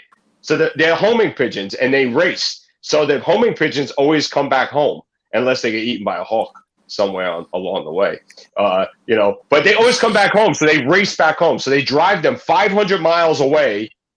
They hire somebody to drive them 500 miles away. Then the person lets all the birds go, and then they race home. Do they all get home? I don't know, dude. I don't know anything about it. Yeah. That's all I know. It reminds me when I was a kid, and my father would be screaming, "David!" And then, you know, then I would race home. Because I heard you know, it's the street lights are on. Say, oh man, my father did the pigeon thing. Yeah, he said they're expensive. My buddy I work with goes to pigeon auctions. It's a whole underground world like us. Yeah, exactly. Like when you think about when you tell somebody, oh, I'm going to a reptile show this weekend. You doing what? Yeah. You going where?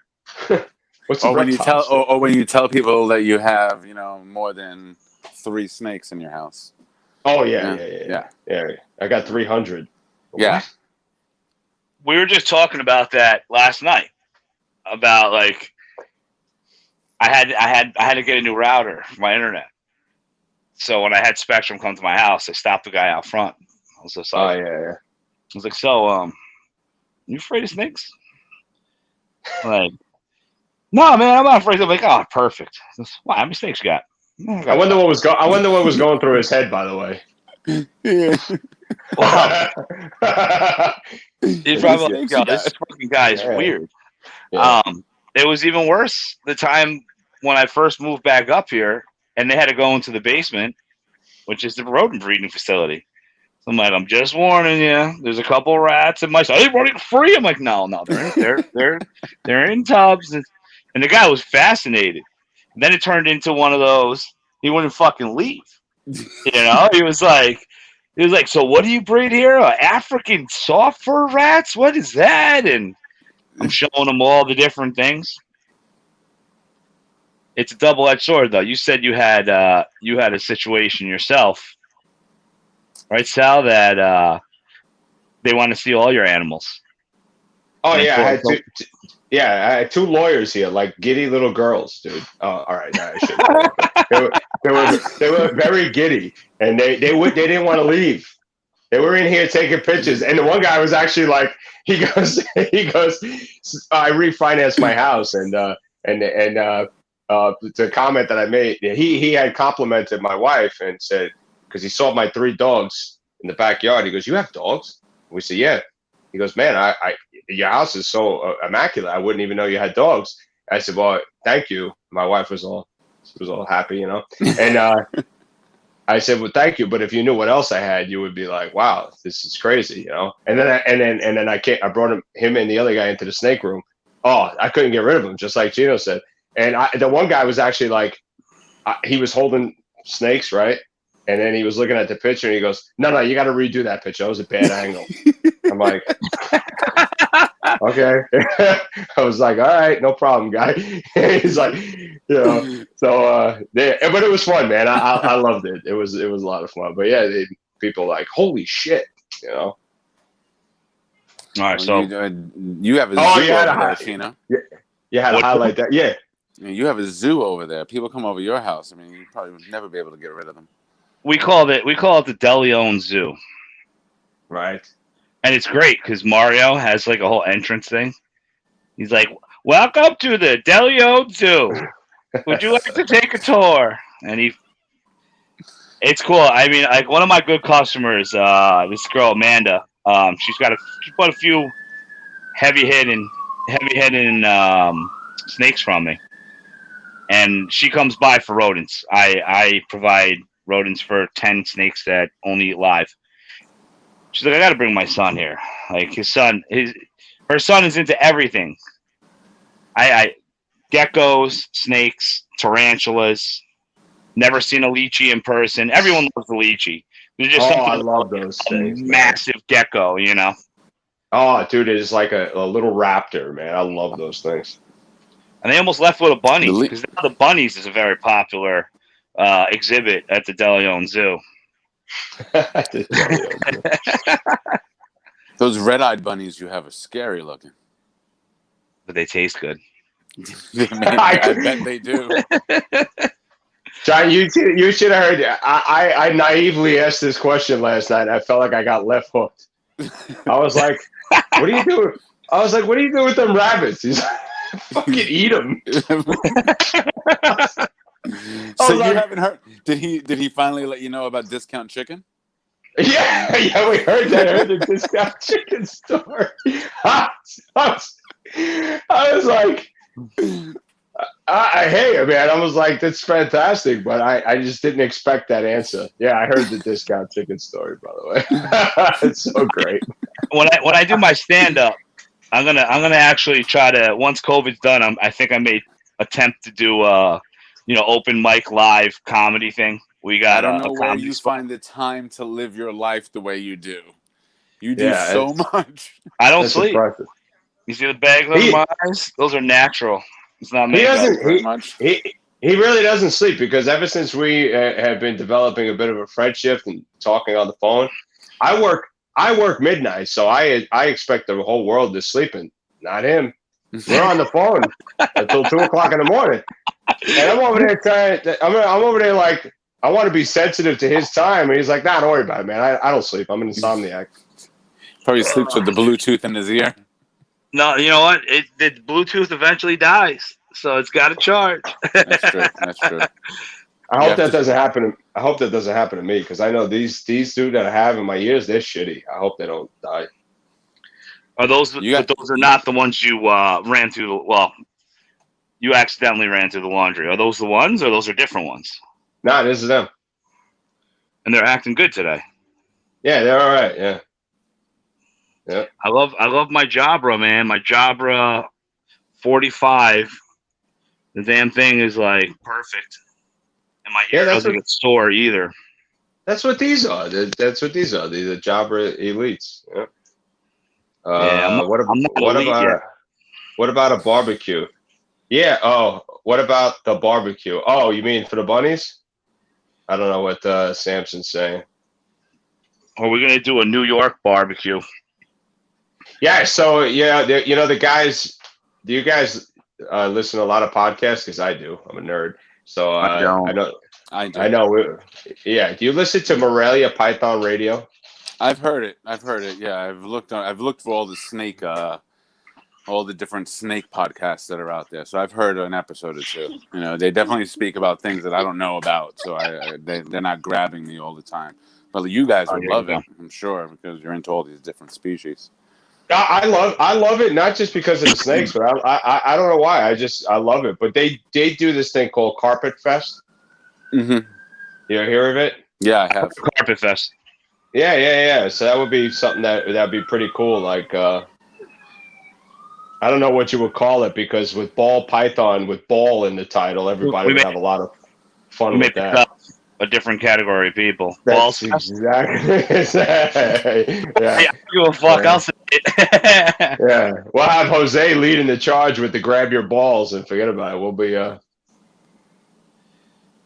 Yeah, I mean, I love my grab your balls shirt to see the reactions. Typically, old women look at it like, you know. And it's really fun to be online too because it says @grab your balls on the back. Right. I That's the love it. shirt I should think have that been name wearing. is. I think that name is absolutely incredible. And if you Yeah, have it's a the great name. balls to ride with it, then fucking more power to you. Because Oh that yeah. name is awesome. Oh yeah. I agree, man. I definitely agree. Sometimes some of these I see some of the names of people's companies and I go, God damn, I really am not creative at all. You know what? I like your got a name. You have a ring. good name, and your new logos on your videos, Your dope. The intro? animation, Oh my god! really cool. So we talked Which about this. We need there's to. one I that need you to just find had that out. went straight in. That was pretty cool. That was pretty cool. I like Well, it. I appreciate that, and I got to give all props to Shane over at Small Town Exotics. He him and I were having a conversation, and well, actually, I heard him on a live stream talking about intros for your YouTube videos, and they had mentioned that they just paid somebody to make an intro. So I was like, okay, because I'm naive to it. If you got to pay, grab them. That's his slogan. That's Jose's slogan. If I was just about to repeat it, I was going to say something else. I was about to repeat. If you got to pay, grab them. What the fuck was I saying? Oh yeah. So they were talking about buying a logo, just hiring somebody off of. And I'll tell you guys, and if anybody in the chat here is interested in doing it, I went to Fiverr.com. Fiverr. Yeah, I'm going to tell you, right? Fiverr.com. And I hired one of the freelance workers, and I sent them a PDF, a JPEG of my logo, and they made me a whole bunch of logos, and they look professional. And thank you for commenting on them. And they're incredible. I mean, I just had one made that it looks nice, but I don't know if I'm going to use it. And I'm jealous of yours. I mean, yours are like that, dude. The turtle one is crazy, and then the one that you just did, because you're doing like, that's what's awesome about it. You got like different ones on different videos, which is just, dude. I got 14 of them. Oh, 14 All you for how do is, much? You ready for this? With the tip, because I tipped them. With the tip, it was $58. That's international. They were in Bangladesh. American. Yeah, I was gonna say that's an international worker you hired. Those are some Nike employee prices right Okay, there. fine. All right, so fine. You're right. I mean, Gomez is running a sweatshop. All right, well, listen, he might have been 8, but I don't know. He did good work.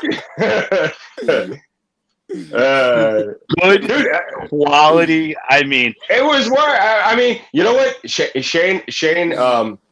And I don't want to keep bringing him up, but Shane has been like really good about it and saying, "Hey, man, this is what I use." And he said that when he put those intros in, he noticed a difference in his videos. Like it looked way more professional. And I told my son, I said, "Hey, pal, I got a bunch of intros. I got a bunch of intros made." And he goes, "No, I like my intros. I like my intro." That's all right, no problem. And I showed him them, and he goes, "Okay, we'll use these." He's like, "Yeah, we'll use these, Daddy. I get it." I need to find this kid in Bangladesh because he needs to hook shit up for me. I need to sell some snakes, and I mean, I need to stick with like, so if all my videos, I do this. When I was a kid, I was really big into WWF wrestling, and so that's why DMJ Reptiles, and then Jimmy number Superfly 5. Snuka. I don't know, and it's funny because I did that on like I think my first or second video, and years later I'm like, I can't help it. I go in the bathroom because that's the quietest room in my house, and I scream into my phone and record it.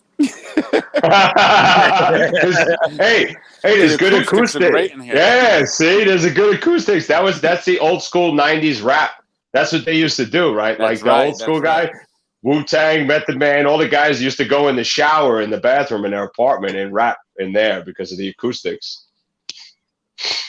I rap in the bathroom just because I'm a Because that's where you spend a lot of your time. Is that what it is? Takes a long time to wash this big body. So what clutches are in your incubators,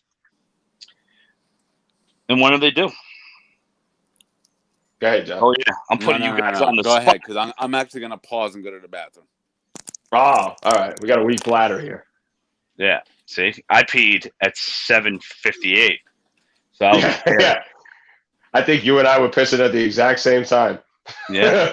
Yep. I have one clutch left in the incubator. I have 9 eggs. Like I said earlier, 9 eggs to the. Is that your phone?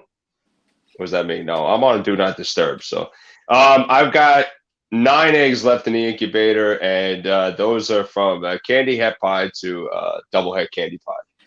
A lot of the breeding that we did this year came from that candy het pie, if not all of it.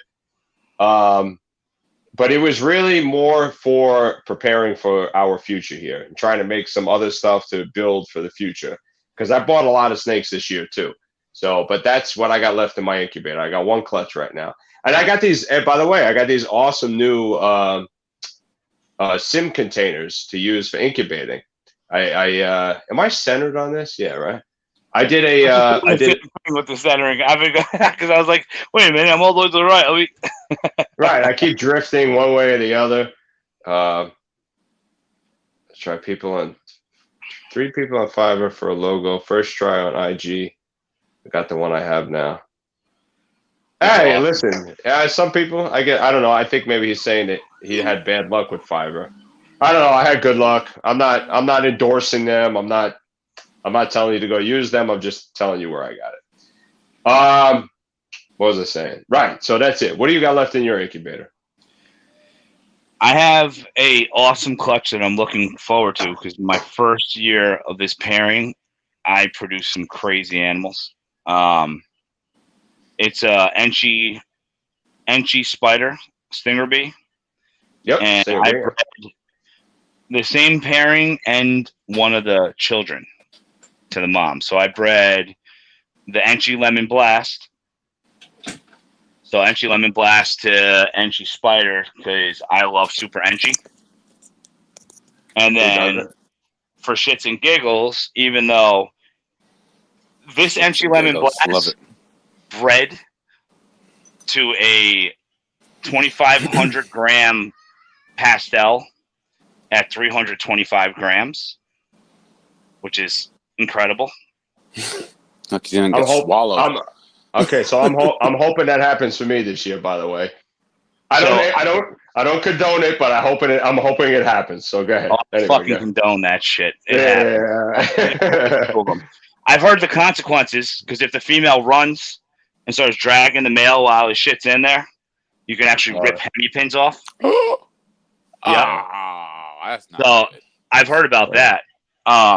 But I bred the son, who's a 2018 and is almost 800 grams, and I didn't see a latch. And he's a super Enchi lemon blast. So he ain't like his daddy. But I think I got 9 eggs. Yeah, I got 9 eggs. One of them says Castro on it. We may have to do the live cutting on here, maybe. And I look forward to it. People and buy somebody a pizza. 100 people, someone gets a pizza. Your choice. 1 topping. 1. It's very Jerky Boys-esque to me for some reason. I don't know why, but That's just so that funny. Yeah, Jerky Boys. Spicy hot lammy nipple chops with sweet and sour pickle sauce. That takes me back to my high school cutting days. Yeah, high school, yeah. And Adam Sandler. The talking goat is the best. He has the best line ever. Where he's like, hey, pass me the football. He goes, oh, fuck! Fuck me in the goat ass! You weak that shit! I can't believe you remember it. Dude, I remember the stupidest shit in the world. Like 2 Live Crew's whole album. 2 Live Crews? Two Live Crew's whole album. He just introduced his son to Two Live Crew. So me and David were on a long drive. That's a bad idea. I was just thinking of face down, up. That's the way we like to. So I put Two Live Crew on, and David's like at the side of the seat, like looking at me, like, and I'm like, yeah, Dave, I bought this album when I was 11, and Papa bought it for me on a cassette. And he was What's a cassette? Papa bought that for you? I'm like, yeah, man. Two Live I Crew. tricked my mom into buying it for me. But I told Jonathan about it, and let me tell you, Castro, yo, a blind Castro knows the fucking whole songs. It was like, I'm sitting there listening to him. He's doing like 2 verses on the phone, and it was hysterical because, like, so me and John, we always joke around that we're like brothers from different mothers because there's like weird shit that like I just told him that I introduced David to one of the most raunchiest groups of musicians ever, and he was just like instantly like, I know the hits. Two Live Crew. And I was like, how the fuck did you know that? Like out of all the shit, Two Live Crew. And then he started fucking freestyling. It was awesome. So John, what do you got in your incubator? I have one more clutch in my incubator. Wait. Let me guess. Is it 9 eggs? Because I got 9. He's got 9. Do you got 9? I wish. I got 4 eggs. One's gone bad. Yeah, I got 3 eggs left in there. And the other 3 eggs look good. They're gonna pip this week. It's a orange ghost to a pastel het desert ghost. Nothing crazy, just building those hets again. I love hets. I got tons of them. Triple I gotta hets, say, double John hets. has the most hets that I know. Like out of like all of us that are, a few years into the game, John's killing it with hets. And in 4 years, it's going to be a madness at Castro Constrictors because he sent me a text message and he had to send me 2 of them. It wasn't that deep. Oh, it was big. What do you plan to do with your tri-stripes? Like, which direction are you going to go with them? I don't know because I have something called I have a migraine project here. Yeah. That not many people have, so I might try to put the migraine into the genetic stripe the tri-stripe because nobody else has it. But I'm really not sure. I would love to put lavender albino just because they look so gorgeous. They're so striking. But because I got the male and the 2 females, I'll be able to go in a couple of different directions. Right. Yeah. Didn't someone just do a tri-stripe lavender albino that I? Oh yeah.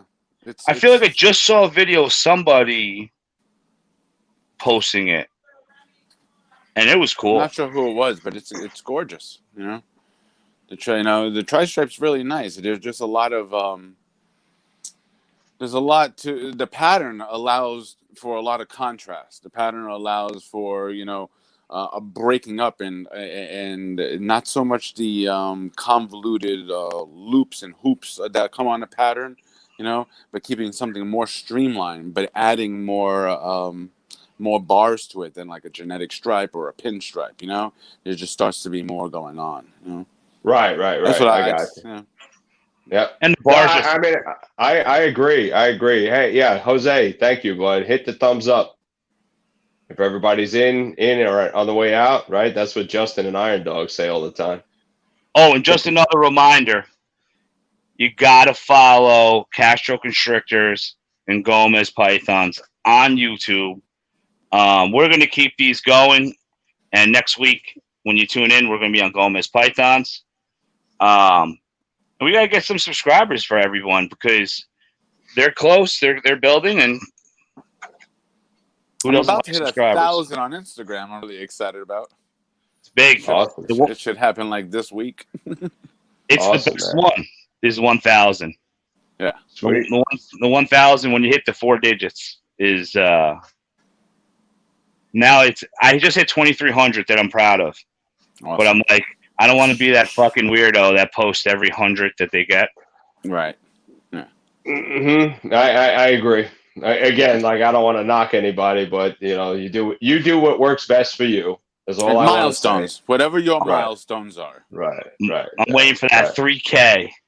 Yeah. You'll see me do the moonwalk. I signed up for Instagram last October, I think, and I tell my my ex mother-in-law, she's like this new age hippie, and she's like, oh yeah, I got Instagram too, and she shows me, and she has 13,500 followers, for her stickers and her mandala art, and I'm just like, God damn, I got. It's like I got way cooler shit than that. I got less than 1,000. About Instagram. What's that? Didn't someone break your balls about Instagram? That you should get one? Oh, that you. You're the only reason why I'm on social media. I saw an underlying sarcasm in that comment. Right? Well, I tell everybody it. I mean, like, my biggest thing about Instagram is it is not social media at all. I mean, it can be, but it's not. It's networking. I consider it a networking tool. You get your stuff out there. You meet people. I follow, like, when people say they don't have an Instagram, like, first off, you can do it fully anonymous. Yeah. You can go to mail.com, make a email, and start an Instagram on it. If you're worried about anything, because some people out there are worried about that. Mail.com is great. Yeah. And then I don't know shit about that. But yeah, go ahead. Oh, you can make some cool. You know how I got snakebite.com as my Castros Constrictors at snakebite.com? That's also mail.com. Mail.com, I'm sure they even got like electrician.com or, artist.com or. I have a trolling email that's hotshot.com. Yeah. So if you ever get a message on Craigslist from fuck you, fuckboy at hotshot.com. Look at his face. That's me. Gomez's face went all cartoon-like. His eyes are different sizes. It's one of my hobbies. I can't help it. You post stupid shit on Craigslist.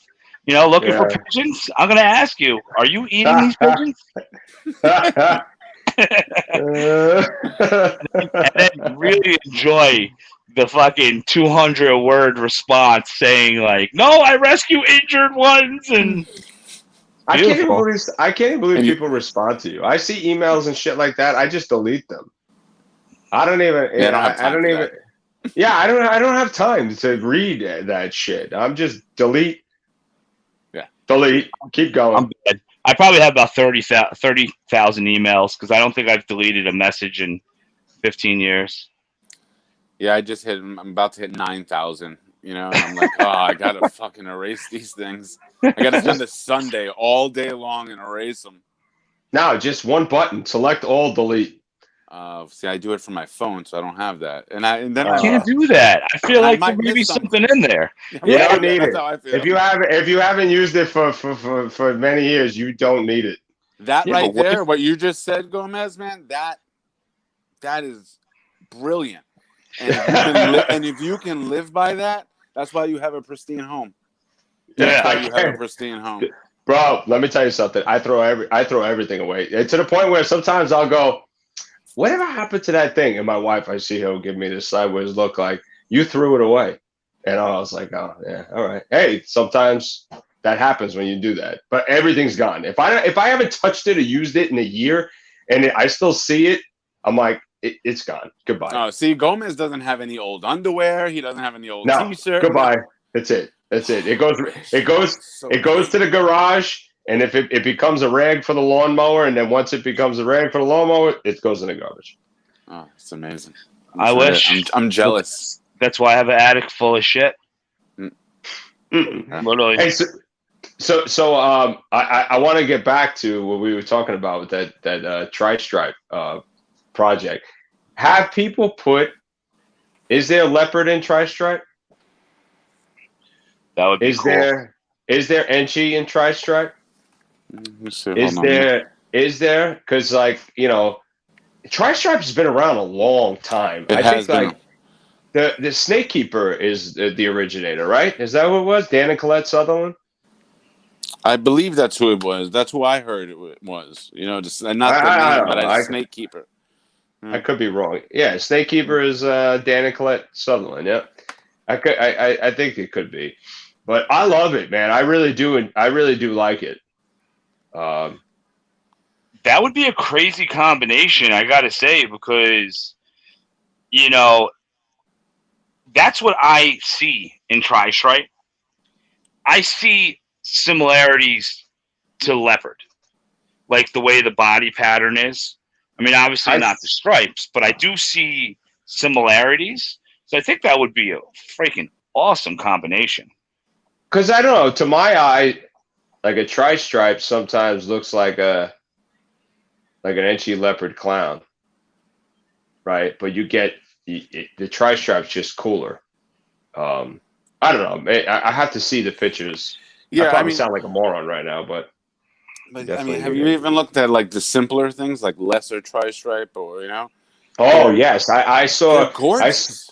I saw someone posted a I think it was a pastel butter tri-stripe on And you're Morph right, Market. it's a Snake Keeper. That's who it was. It was a Snake Keeper, it was right? a Snake Keeper. Yeah. I mean that morph has been around for so long, man.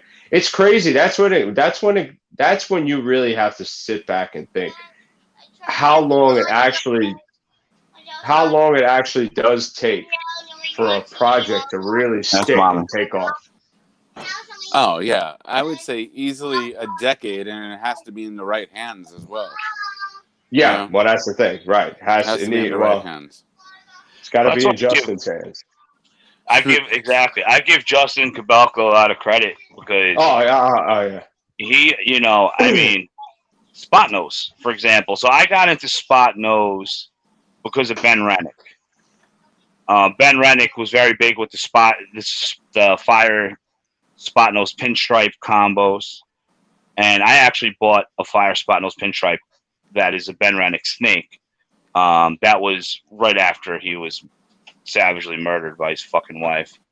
But the spot nose, when I got it, was still like up there in price because we're going now almost 3 years. But then it kind of fell off. But then all of a sudden, what is it? The spot nose clown, spot nose clown, black pastel. I always forget the name of that snake that Justin made. Oh, the Batman. No, not Batman. Batman is spot nose leopard clown, right? Spot nose leopard clown. What is it? The magma? I don't know. No, not the magma. That's red. That's red stripe. Oh, what the hell is the name? Someone in here has to know what that name is.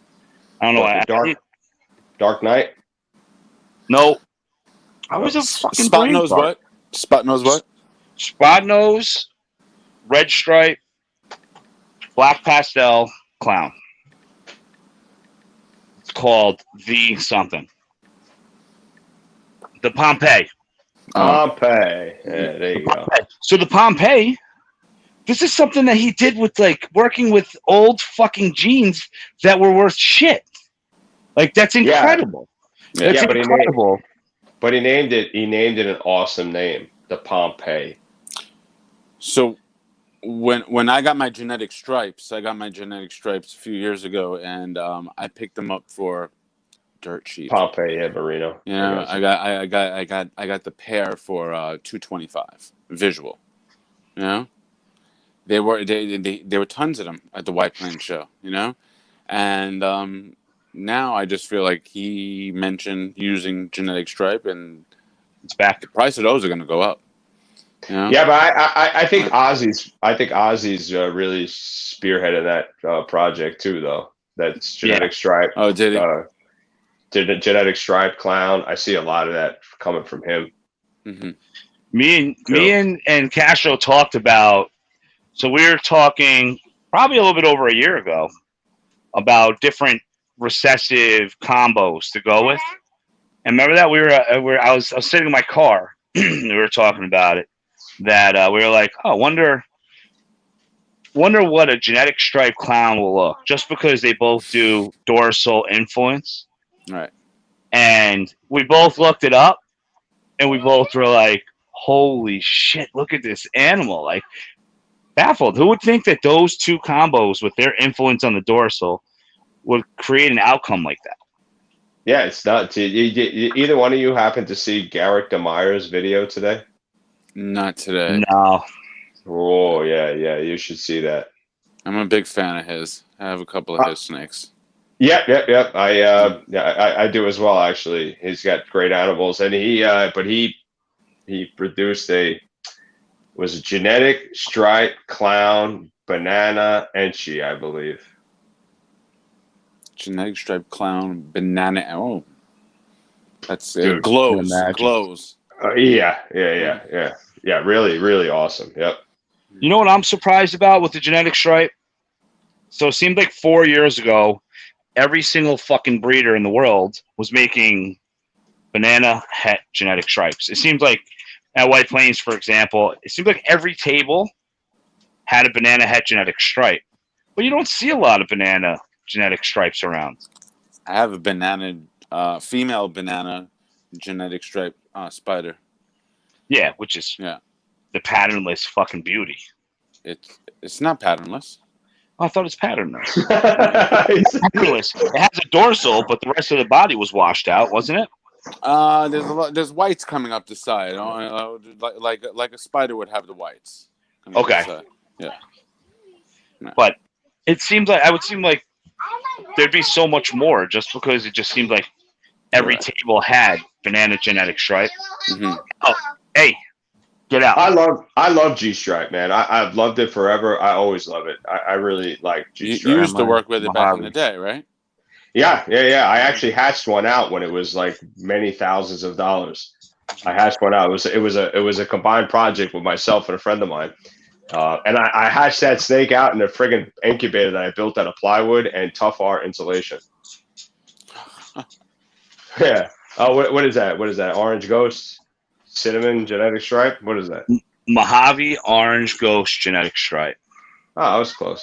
Yeah. Wow. Yeah, that's a beauty, man. I love that. Do you have any now? Genetic stripes? Yeah, I have a hypo genetic stripe, Orange Ghost genetic stripe male. Which is freaking awesome, and he's getting better and better as he grows. I also have a hornet. You know, the hornet is the bumblebee genetic stripe. Yeah.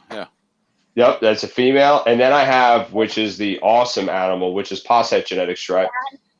She's a blackhead Mojave, hypo, red gene, ringer gene, posset genetic stripe. There you Grab are. that cat. That cat's going for the fucking get. There you are. Yeah, she's really nice.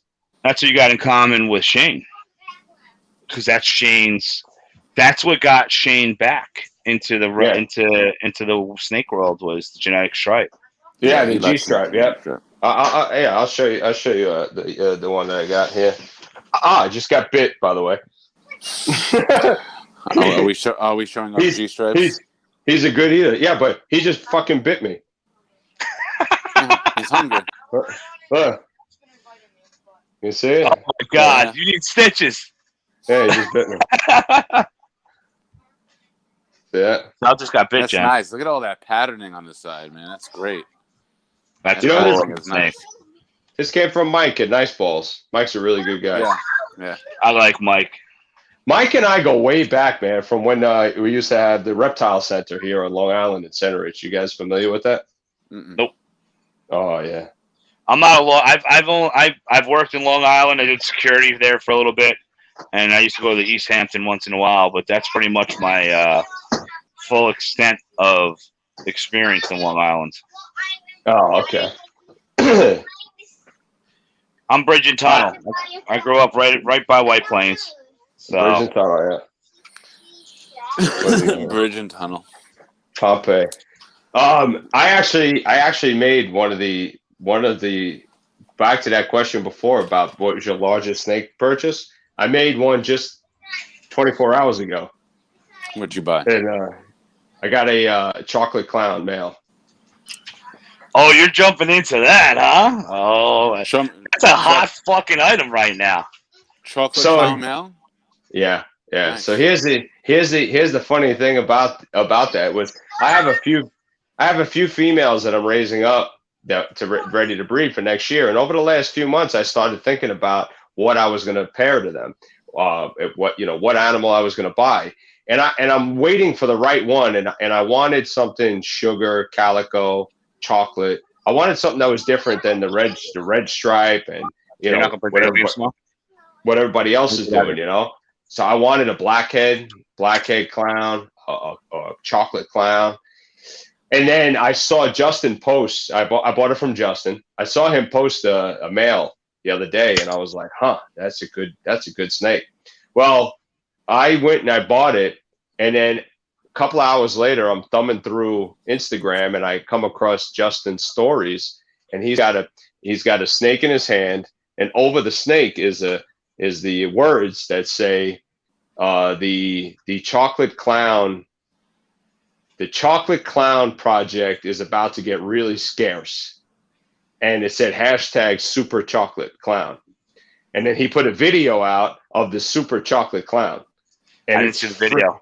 It's freaking intense, right? So now I'm like, man, you know what? I'm actually glad I bought it before I saw that, even though it was a couple hours before, because I didn't want to fanboy out over Justin. But dude, it is really nice, man.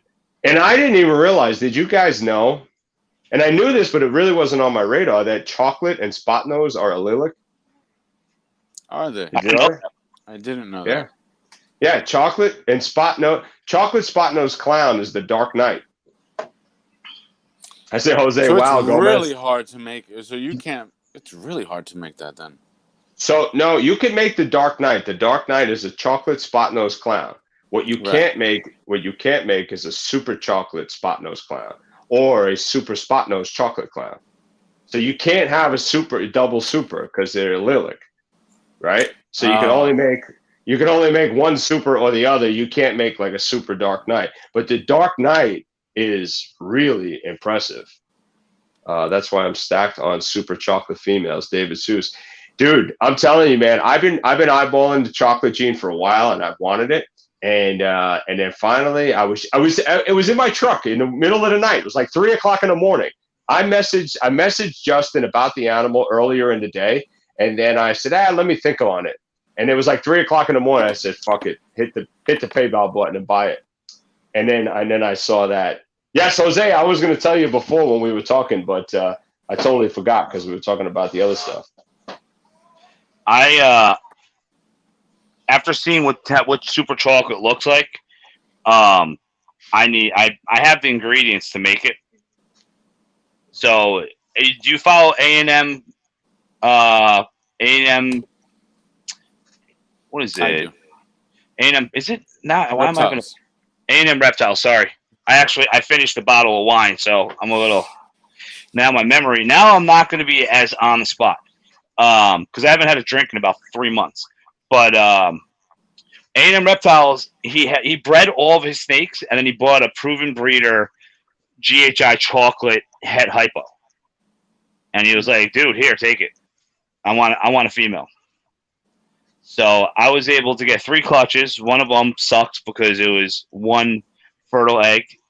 The rest were all duds. But I ended up hitting I ended up with a GHI chocolate male, which I wanted because I love that breeder that he lent to me, and I had to give it back to him after it breeding. But I also hit 2 leopard GHI chocolate females, a GHI black pastel chocolate female, and I'm going to go for the super. I'm going to go for the double super GHI, super chocolate. Dude, the super chocolate is really awesome. I don't even know, has that been, I don't think that's even been made. I see David Seuss said it. He's got what do you call it? Super chocolate. Send one my way, David, because I I even messaged Justin afterward. I said, "Hey, do you have any chocolate het clown females?" And he said, "No, only what's on Morph Market," which is bullshit. But anyway, he's got more. I will probably be my. It will probably be my clown pod stuff. Well, my intention with this chocolate clown is I intend to produce some. I have some females that are all posset that have a bunch of different genetics, and I'm actually going to put him right to my. I'm going to put him to that blackhead hypo Mojave and make double hets, possible het genetic stripe. So I'll see you in 5 years, guys. We'll see you in 5 years for the blackhead, clown, genetic stripe, whatever. I don't know. Blackhead clown genetic stripe. Yeah. We're doing similar projects. Yeah, we're working on similar projects. All right, so there you go. We'll see you in 5 years. I think I paid $500 to Super Joe. Oh, dude, you're gonna pay a lot more now. Ever since he put that video out, you're gonna watch that the price of that's gonna go up. Well, that's what is it, the mahogany cinder? Is that what they said that it seems that multiple of the top dogs think it's the same breed? No, mahogany stranger, and I wasn't even aware of this. Jose made me aware of it. I wasn't aware of it. He said that stranger. Yeah, mahogany stranger are. Yeah, so I was listening to you guys follow high desert pythons. I don't know if I do. All right, I'm not sure. So I was listening to a Q&A of his, and what did he say? He said something that was interesting too. He was like, "Hey, you know, the stranger's been around for long enough to produce a super, and we haven't seen a super." So I don't know. I heard. Is it this? I think you told me that, right, when we were talking that one time. When you walk around, it looks like yeah. I know. What is that shit? What's that movie? My something project? What, the Blair Witch? Blair Witch Project. Yeah, that's what you look like when you're walking around. Can you see that? I'm buying up all the het pied clowns, the double het clown pie girls I can find. I can't see it because I'm so far from the monitor. It's a battlefield reptile. Oh yeah. It's just mahogany does totally different stuff in clown. Yeah, I mean, I honestly, I don't really have I don't have a professional opinion on it whatsoever because first of all, I'm not professional, and second of all, I don't have either gene in my collection. I just talking about what other people have mentioned, you know, that it's the same. And Jose was the one that put me onto that. So I don't know. He just got that mahogany pied. So so he said his theory is that since if it proves out to be that it's the same morph, that the mahogany will increase in value.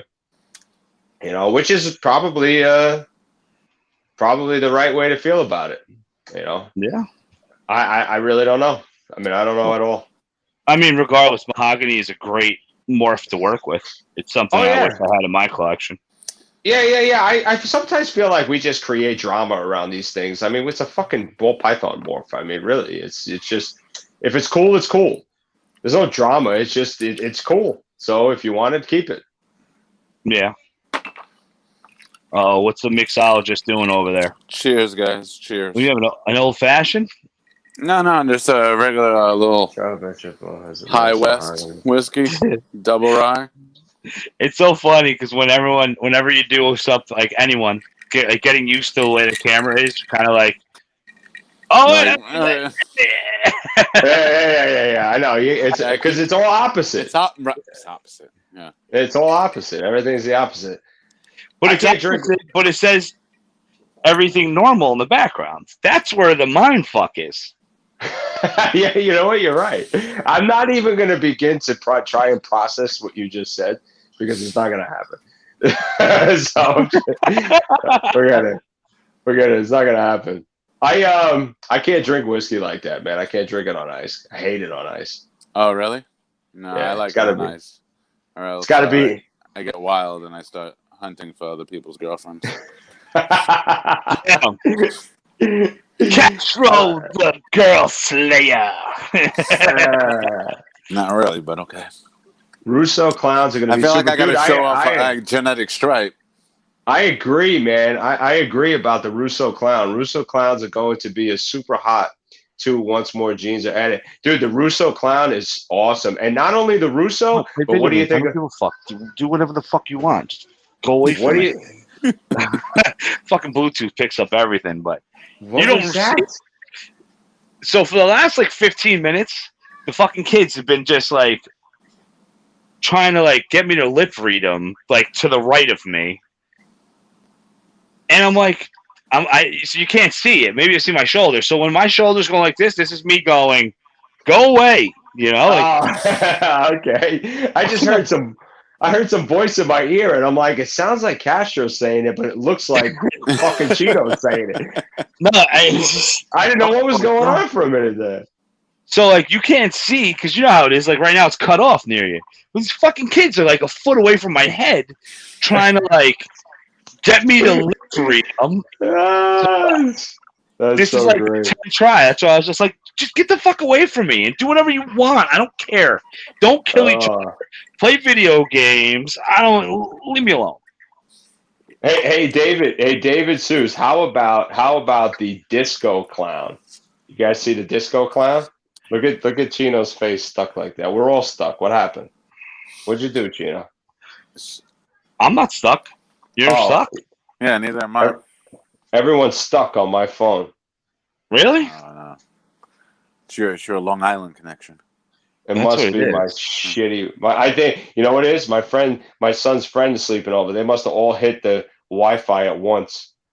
No, because you're perfectly clear. Yeah, but my phone. Oh, my phone is. You're Keep perfect. talking.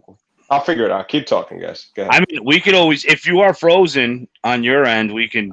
I think take you a gotta- moment to go get that genetic stripe. I'm jealous you guys showed yours.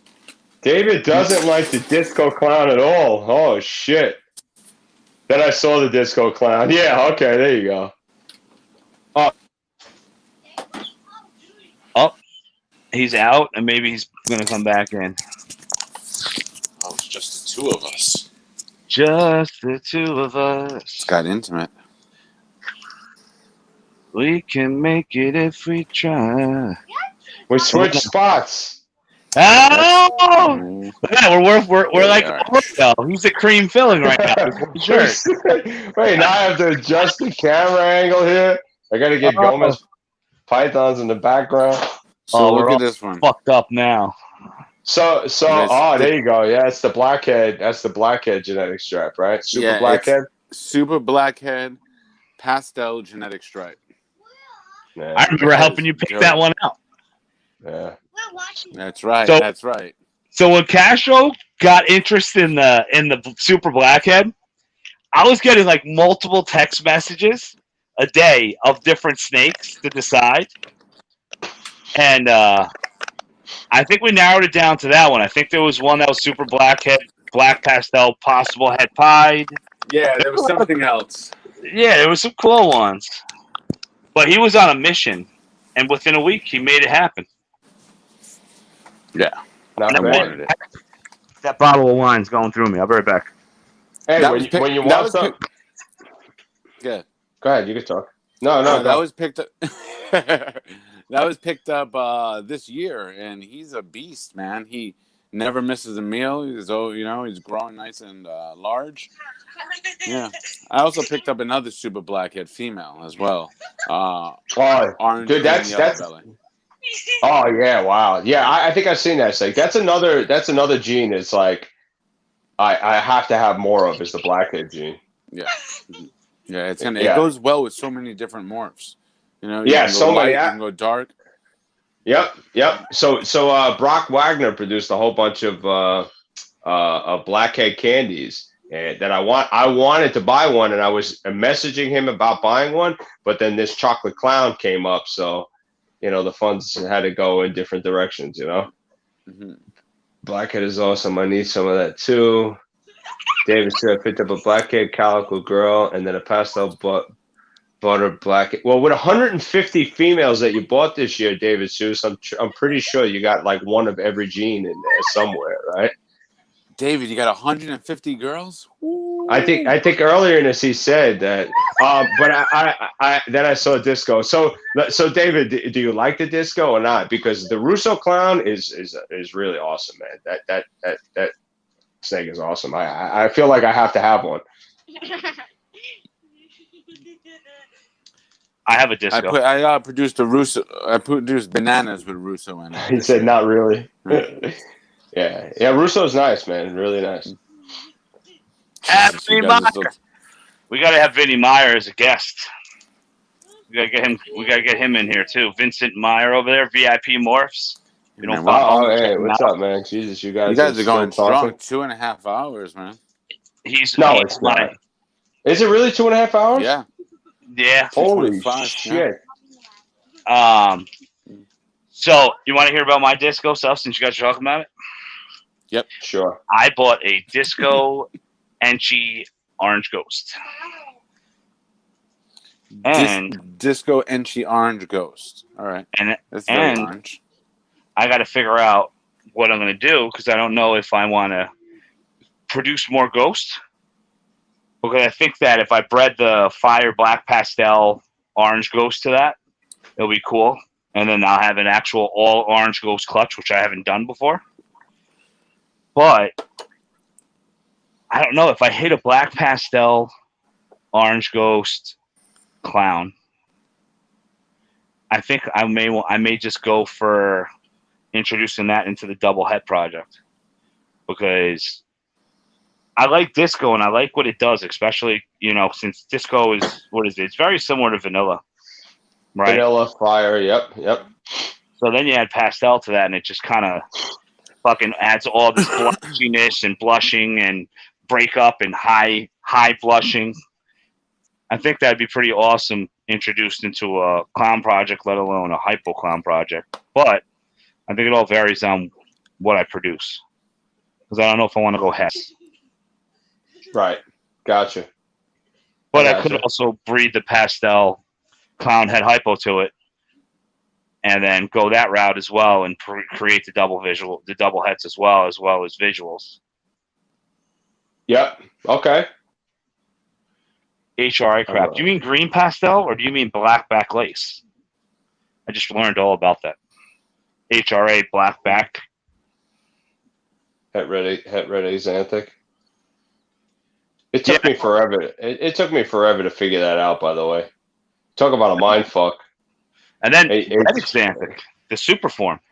Yeah, I know. I it was like just to wrap my head around that was like, and then I was it's just that's the base morph, and then that's the super form. Well, from what I understand, what someone told me about is a co-dominant is actually considered a het. But the way that we do it in the ball python world, we only consider heterogeneous in recessives. But a pastel is actually a het pastel, and a super pastel is the visual. Homozygous. Full form. Homozygous. Yeah. I think that's the homozygous form, but we'll leave that for like Rob Barraclaw, the professor. Because I that shit ain't for me. I like that guy. I'm happy with just calling it co-dom, but that's one of those things like I don't like to call hypos ghost because the original ghost, which is now called the true ghost. Yeah, right? Is an Xanthic hypo, right? Is a ghost. That's what the ghost was 5 years ago, 6 years ago. It just recently, it was hypo. A hypo Xanthic was a ghost. But then everyone started calling hypo ghost, and then they turned actual ghost into true ghost. So when you talk to these old school breeders, like Bo Basement, and I say orange ghost, he yells at me and tells me, it's not a ghost, it's a fucking hypo. So... I actually agree with him, to be honest with you. I really do agree with him because I've gone the opposite way and have said I don't want to call it ghost. I want to call it hypo. Because to me, being involved in boas, a ghost is an anerythristic hypo. Right? Yeah. I That's think what a the ghost. game is like. That's what a ghost is, though. A ghost is an anerythristic hypo, not a. Wait, let me think about this for a second. All right, this is how amateur that this shit is, but I'm pretty sure that a ghost. Somebody correct me. Is a anerythristic hypo. That's what a ghost is. Ghost in the boa world. Yeah, but I think in any world. So it would be like an axanthic hypo, right? Well, is anerythristic considered axanthic? It lacks all color. It is all black, really. Not black, but it doesn't have any pigment. It has no red pigment, or no, in a ball python case, no gold pigment. Check out my spot nose on IG. That would make sense. I mean, you got to figure all these rules and laws that were created in the reptile breeding world. The guys like VPI. I mean, VPI has huge influence in both the boa world and the ball python world. Oh yeah, Dave and Tracy Barker. Yeah, so they're the ones that are kind of setting these rules, but I don't know, I feel like Morph Market kind of switched everything over, where hypo turned into ghost. And I try to do it. I try to keep it a hypo. Yeah, I think so. 1.1 anerythristic paragraph Venezuelan boas. I love locality, but okay. Yeah, but so Marino said with boa snakes, yes. I'm assuming he means like it's anerythristic and hypo is a ghost. Yeah, that's what it's like. David Seuss is another OG in the reptile world. Yeah, he's got some. Yeah. He brought in. He was where he lives. He was the first one to bring crested geckos into that region in 1993 and 1994. Oh man, 1993 and 4. Jesus Christ. Yeah. So he is the old. He has out of all my people networking with crested geckos, he is the oldest. Like having lines, but he sold them all, and now he wants to buy a bunch from me. So we're just waiting for the weather to go, and when the weather's good, I'm going to be sending him a package. Because David Seuss, this guy's an OG. Yeah, He don't buy snakes; he buys clutches. That's a quote that someone said. Yeah, just buy the whole clutch. Yeah. How many geckos did you produce this year? Oh, early 2000. Oh, I thought you said it was 93, 94. Oh, it's that wine talking again. You made him feel really old. Minnesota, it was early 2000s. How many geckos did you produce, Chino, this year? This year, how many crested geckos? I'm probably about 150, 160. And then I have another 80 in the incubator. You got the ninja geckos. They're ninjas. They are, man. And you know what? So that ninja thing goes back like 4 years. Because I've been calling them ninjas since I first started hatching them. Because it's crazy so like I have like these. I don't know. In Long Island, you got it. You guys got Amazing Savings, right? Mm-hmm. Oh yeah, It's like that they have the best water bowls. Yeah. They're Orthodox Jewish, so they're not open during Shabbos. So they're closed Friday afternoon, and they don't open up till Sunday. But I just gave Joe a bunch of them. So they have a like nuts and bolts, like one of those little kits, like boxes that have all the little compartments in them, and they sell them for $2.99.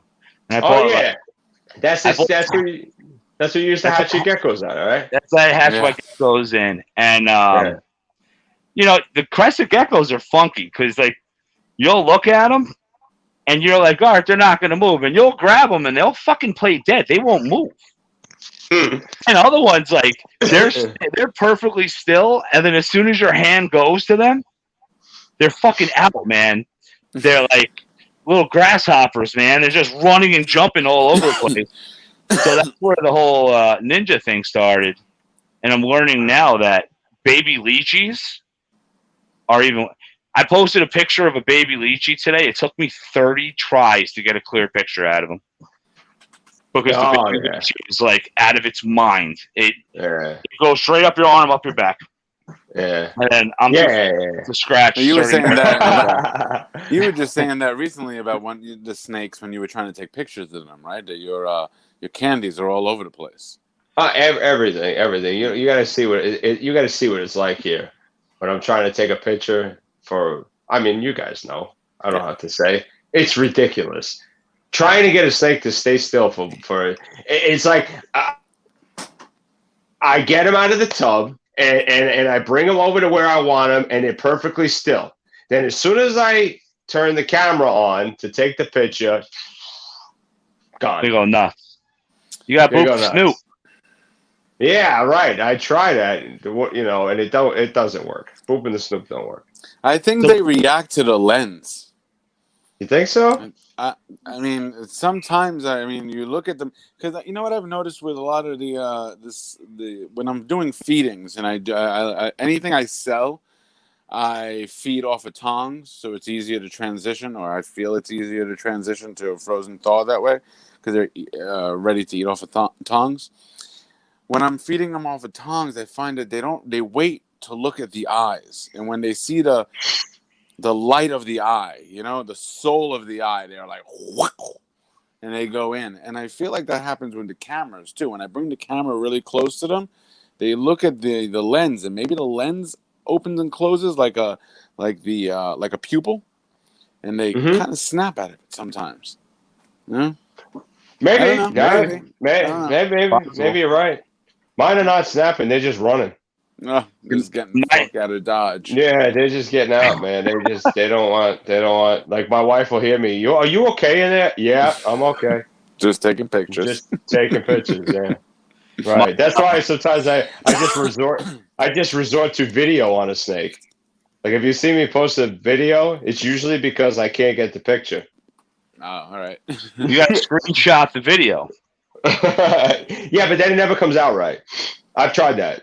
It doesn't come out right. I like doing the video and the screenshot with certain animals. So I've noticed that if you take a picture of a hypo, the camera will correct it.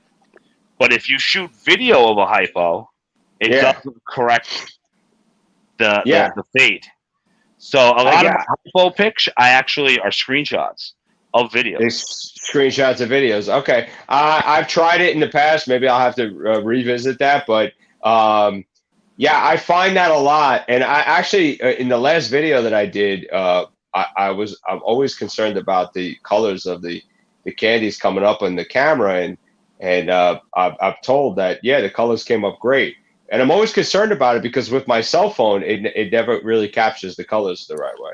No, on your video, your last video, when it was just you and your wife showing them off, and you were talking about like that yellow-orange spot on one of them, the colors were coming off really good. That so orange the purples, was there. Hell yeah. That orange was there.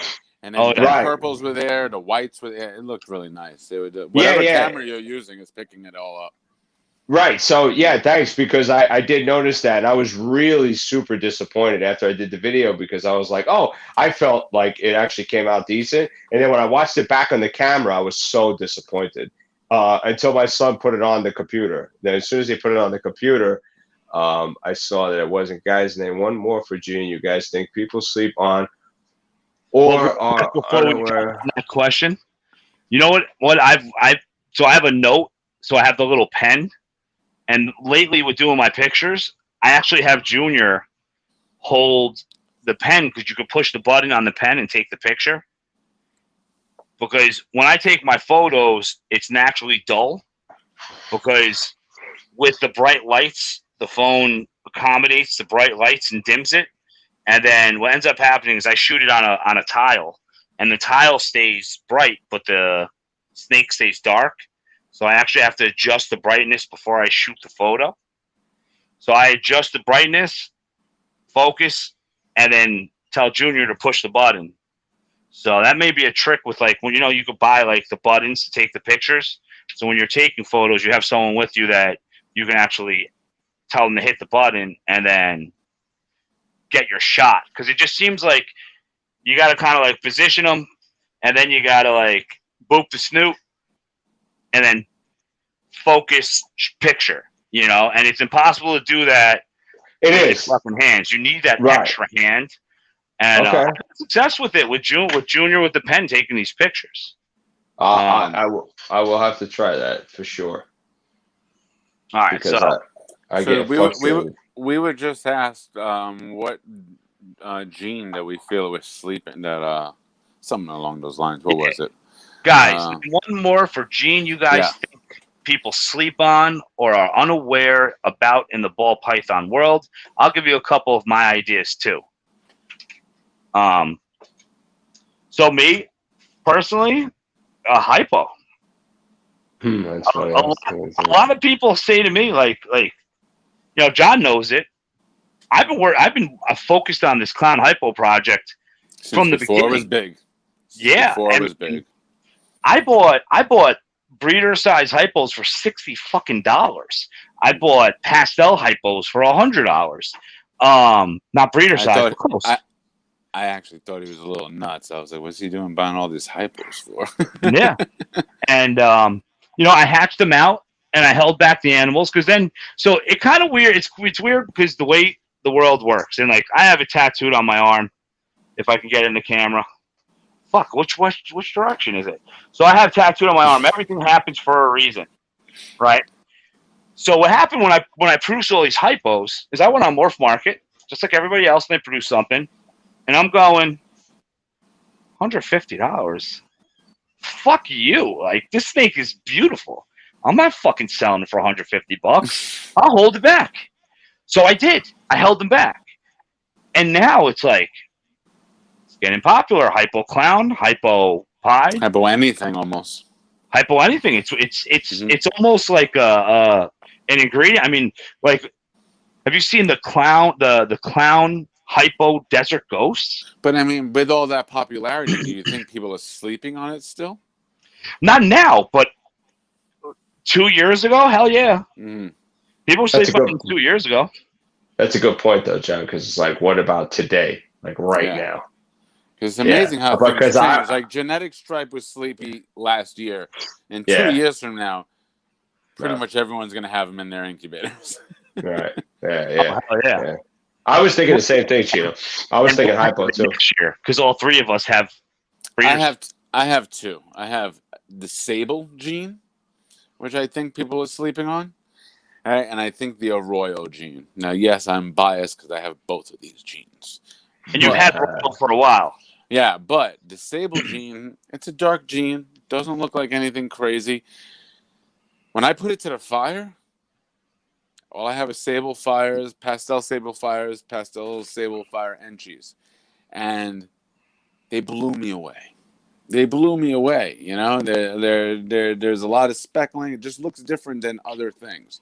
Not drastically different. It's not like a Pompeii. No. But I mean, there's something there, and it's just, and right now it's just a Fire and Sable playing around.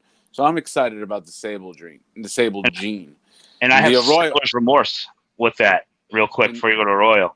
Because I bought a Sable Fire off of A&M Reptiles 2 years ago. And our only Saratoga show this year, I actually sold the female, 900-gram female.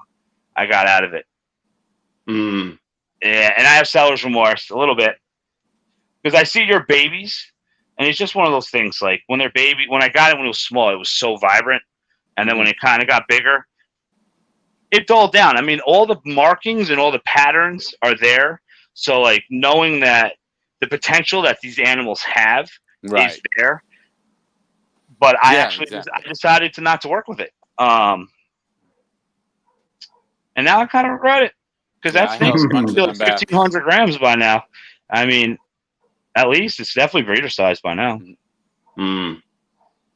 Yeah, Joe just bought one off of me. You know, power balls.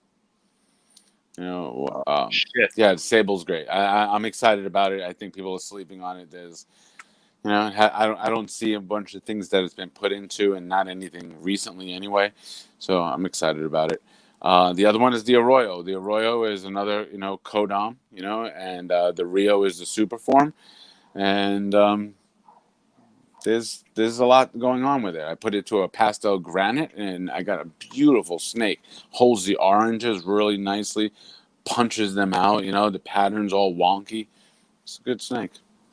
So the Arroyo and the Sable, those are my two choices. Both. I was at Nick Twisted Reptiles picking up Reptichip yesterday, and he had a chocolate sable.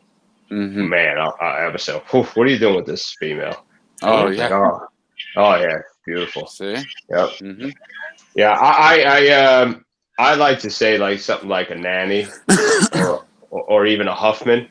Mm-hmm. Something along those lines where. I don't have him in my collection, but I would want to for sure. Huffman might be rare in most of the country, but if you go to Texas, it's kind of like a dime a dozen down there. It seems like all those guys are all working on it. Yeah. Originally, though, I was going to say hypo with you, Cheeto. I definitely was, but I think it was. I was thinking this exact thing, because it's like, man, how can such an honestly, I'll take it one step further. How about just albino? Albino. With all these other new darker genes coming out, and mixing them into albino, it's. I mean, I saw What happened? No, I was saying with the albino. I was looking at the lavender albino, which I think would be the next step for the albino. Yeah, but I think lavender albino is huge, though. A lot of people like lavender albino. I'm just talking about straight T negative albino. People are doing stuff with champagne leopard albino. I mean, beautiful. I'm actually albino kind of landed on my lap. What is all that noise? It's Castro. What's that? That noise? Yeah. What is that? Sorry, I was trying to charge my phone. And it's almost dead now. I had to take out the headset. That's what I did. I messed up. Oh yeah, because your phone. You gotta go Bluetooth, man. You are the old person in the group. No fucking Bluetooth. What the hell's going on here? Albino landed on my lap. Someone got out of the hobby, and I bought about 90% of her collection, and I ended up with 3 head albinos and 1 cine head albino, and I didn't have a male, I didn't have anything, and it just worked out that now that they're breeder size, I bought a pied head albino, and I was just like, fuck it, I'll put the pied head albino, and I got 1 clutch so far. I'm expecting 4 more. And I hit a male, which I don't want a male because I don't want to move albino into other projects. I want to kind of just utilize what I have, because it comes to a point where you have so many snakes that you just can't keep adding, like people are talking about all these new genes, and I'm kind of like, I haven't done what I want to do with what I have. So before introducing different morphs, I just can't do it. And I like the albino, and I'm going to go for albino pied. 100% I'm going to go out. Might as well. I got a pied head albino I'm patching out. I'm going to hold back every female. And then albino pied genetic stripe. I'm sorry. What's up with how come you don't see genetic stripe pieds? I watched a video. So I want to say it was Billy, Mutation Creation. Well, Billy talked about it multiple times, and he talked about it with that he didn't reference what breeders, but there was multiple other breeders that he's talked to that they all had issues that either the genetic stripe pieds died. I think he said he produced 4 or 5 of them, and he only has 1 that made it, and it's not. Don't quote me, but if I'm correct, it's not doing great. Yeah. and it's now between him and his circle of people that did it. It's almost considered toxic, like a toxic combination. That's what I understand. Yeah. But I don't know who it was. Maybe it was either Ozzy or Justin. It was one of those two that is doing genetic stripe pied stuff. So maybe it could be strains of the genetic stripe. I have no idea, but I mean, I think after hearing that there was not success with it, I think that me personally, I'll stay away from it until I'm not big enough to be able to take a risky. Yeah, right. Yeah. That's a lot of holdbacks. Oh yeah, you guys are making me feel bad because I'm going to do it. Hey man, do it, and then see where it goes. Someone's gotta. And albino pied genetic stripe is what I'll be working on. All right. I just wonder that with the way pied messes with a pattern that it's going to be anything to look at. Because I'd be perfectly honest with you, I'm not a huge fan of the clown pied. I like it; it's cool, but I think it takes away too much from each snake. It doesn't stand out. There's nothing significant. Yeah, no, I agree with you on that.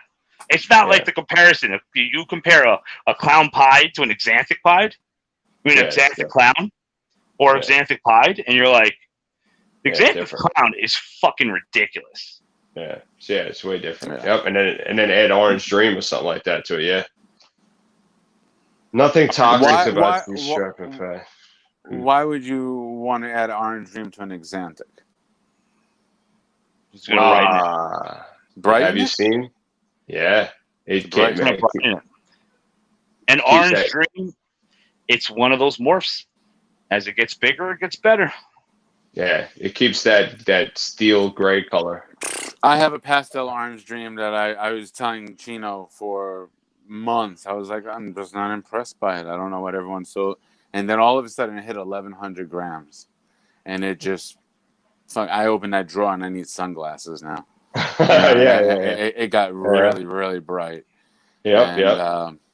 So I guess in time it really shows its colors. Yeah. That's what I think that's what took it so long to become what it is now.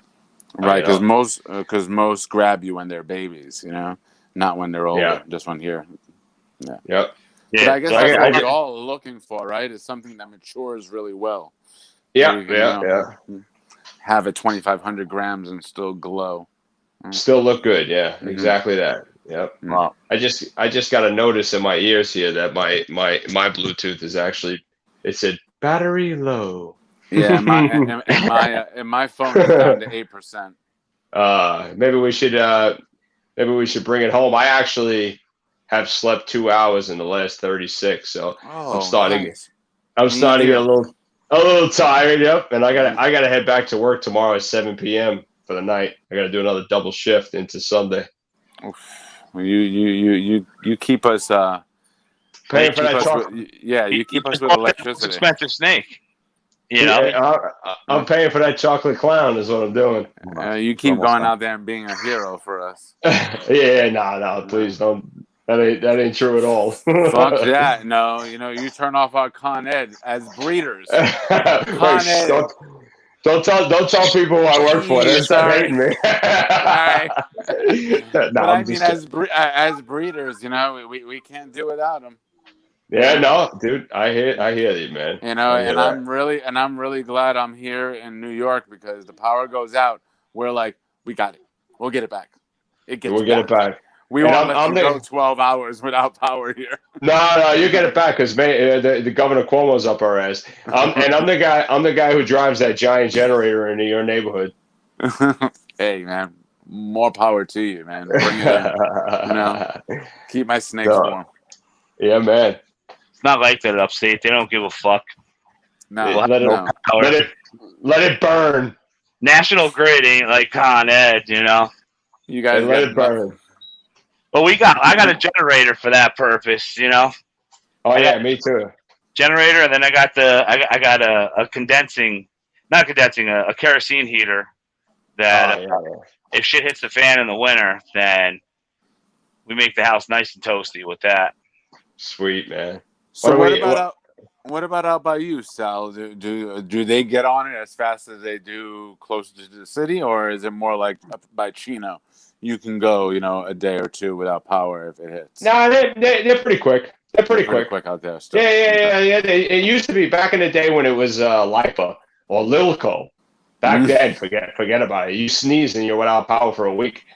Now it's they've gotten better. Yeah. But I still have it. That's because everything's overhead out there, and everything, and near every power line is a friggin' giant tree. I know. Westchester's bad. My father, he chooses not to live like near any of his family members. He's 88 years old. Last time he lost power, fucking prick didn't have power for 3 days. I'm like, that's why you need to move near me, because he couldn't start his generator. I'm like, just move near me. Oh, but Jesus. He's had it rough. He's had, in the last 2 years, ever since I moved back upstate, he's lost power 3 times, and each time's been more than 3 days. Oh, wow. Yeah. That's rough. That's a lot, man. That's a lot. But Westchester, like you said, they got all these trees. Yeah, that's it. Trees, yeah. When we have outages, we always in Westchester. Because it's all overhead. Not Manhattan. Manhattan was only during Superstorm Sandy. Because everything's underground. And half of Manhattan flooded out, Yeah, that was wild. You saw people on boats, like going through the city streets on boats. Oh, yeah. Oh, yeah. It was nuts. Yep. Yeah, oh, yeah. I was down there when it happened, man. It was basements that turned into the ocean. Yeah. Streets. Yeah, streets. Basically, below 14th Street, you can ride a boat anywhere. Yeah, it was destroyed. Yeah, it was completely underwater. Yep. So you need one of those blow-up boats, those Intex kayaks. Yeah. Intex. Yep. So somewhere I just watched where someone was going bass fishing in the floods that were down south from the Laura storm. And someone hit street. Yeah, someone hit I forgot what fish it was, but they actually hit a record-sized fish fishing in a flooded residential area. It was like a big article about it. That's funny, man. But yeah, man, if we got to close, we got to close. We got 11 people. I just want to say to everyone, thank you so much. I mean, there's a lot of people just hanging. That was really cool. This is all cool. Thanks for inviting me on, guys. Let me crash your little party here. That was awesome. We got to have the ringleader of Rebel Breeders in New York, in the house. Next week, we're gonna be on Gomez Pythons if Gomez doesn't have overtime. Mm-hmm. And just like I said, you gotta follow them. I'm gonna put everyone's links in the comments. Hit the links, give them a follow. I hope you guys liked it. Please comment. Let us know. Let us know anything, any topics, any questions. It just seems to the point where we all just talk so much that why not we share these conversations with the world? And I hope you guys enjoyed it. So I'll say one last thing before we completely sign off. I think we did a good job of not stepping over each other, and it was everybody went well. You talk, I talk. It was good, man. I was nervous about the 3. Yeah, no, it went really well, man. Everybody handled it really well. At least I think. But I'm biased because I'm in here, so if everybody else has a different opinion, that's cool too. But this is new for us, so yeah, let us know, and it'll be fun next week. But yeah, thank you guys. Thank you very much. It was a lot of fun. Fucking Joe in the house. I'm excited. All right, guys. Have a good night. All right. Thanks again, guys. Subscribe, like, comment, follow. We enjoyed it. I don't know how to turn it off. I have to call my 11-year-old. But yeah, so I hope you guys liked it. Definitely give us feedback because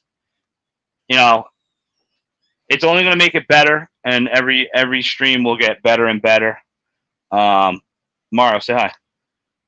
Hi. If you enjoy this video, then please give this video 1 billion big thumbs up for this video.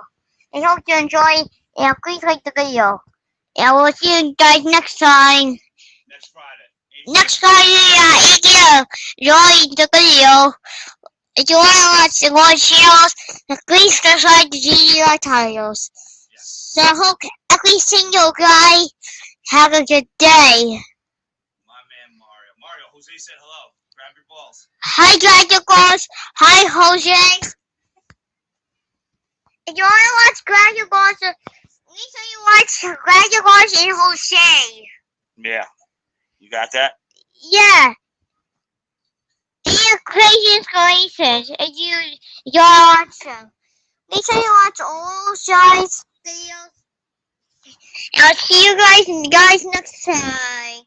Say bye. Video. Bye. See you guys. Thank you. See you guys. Go.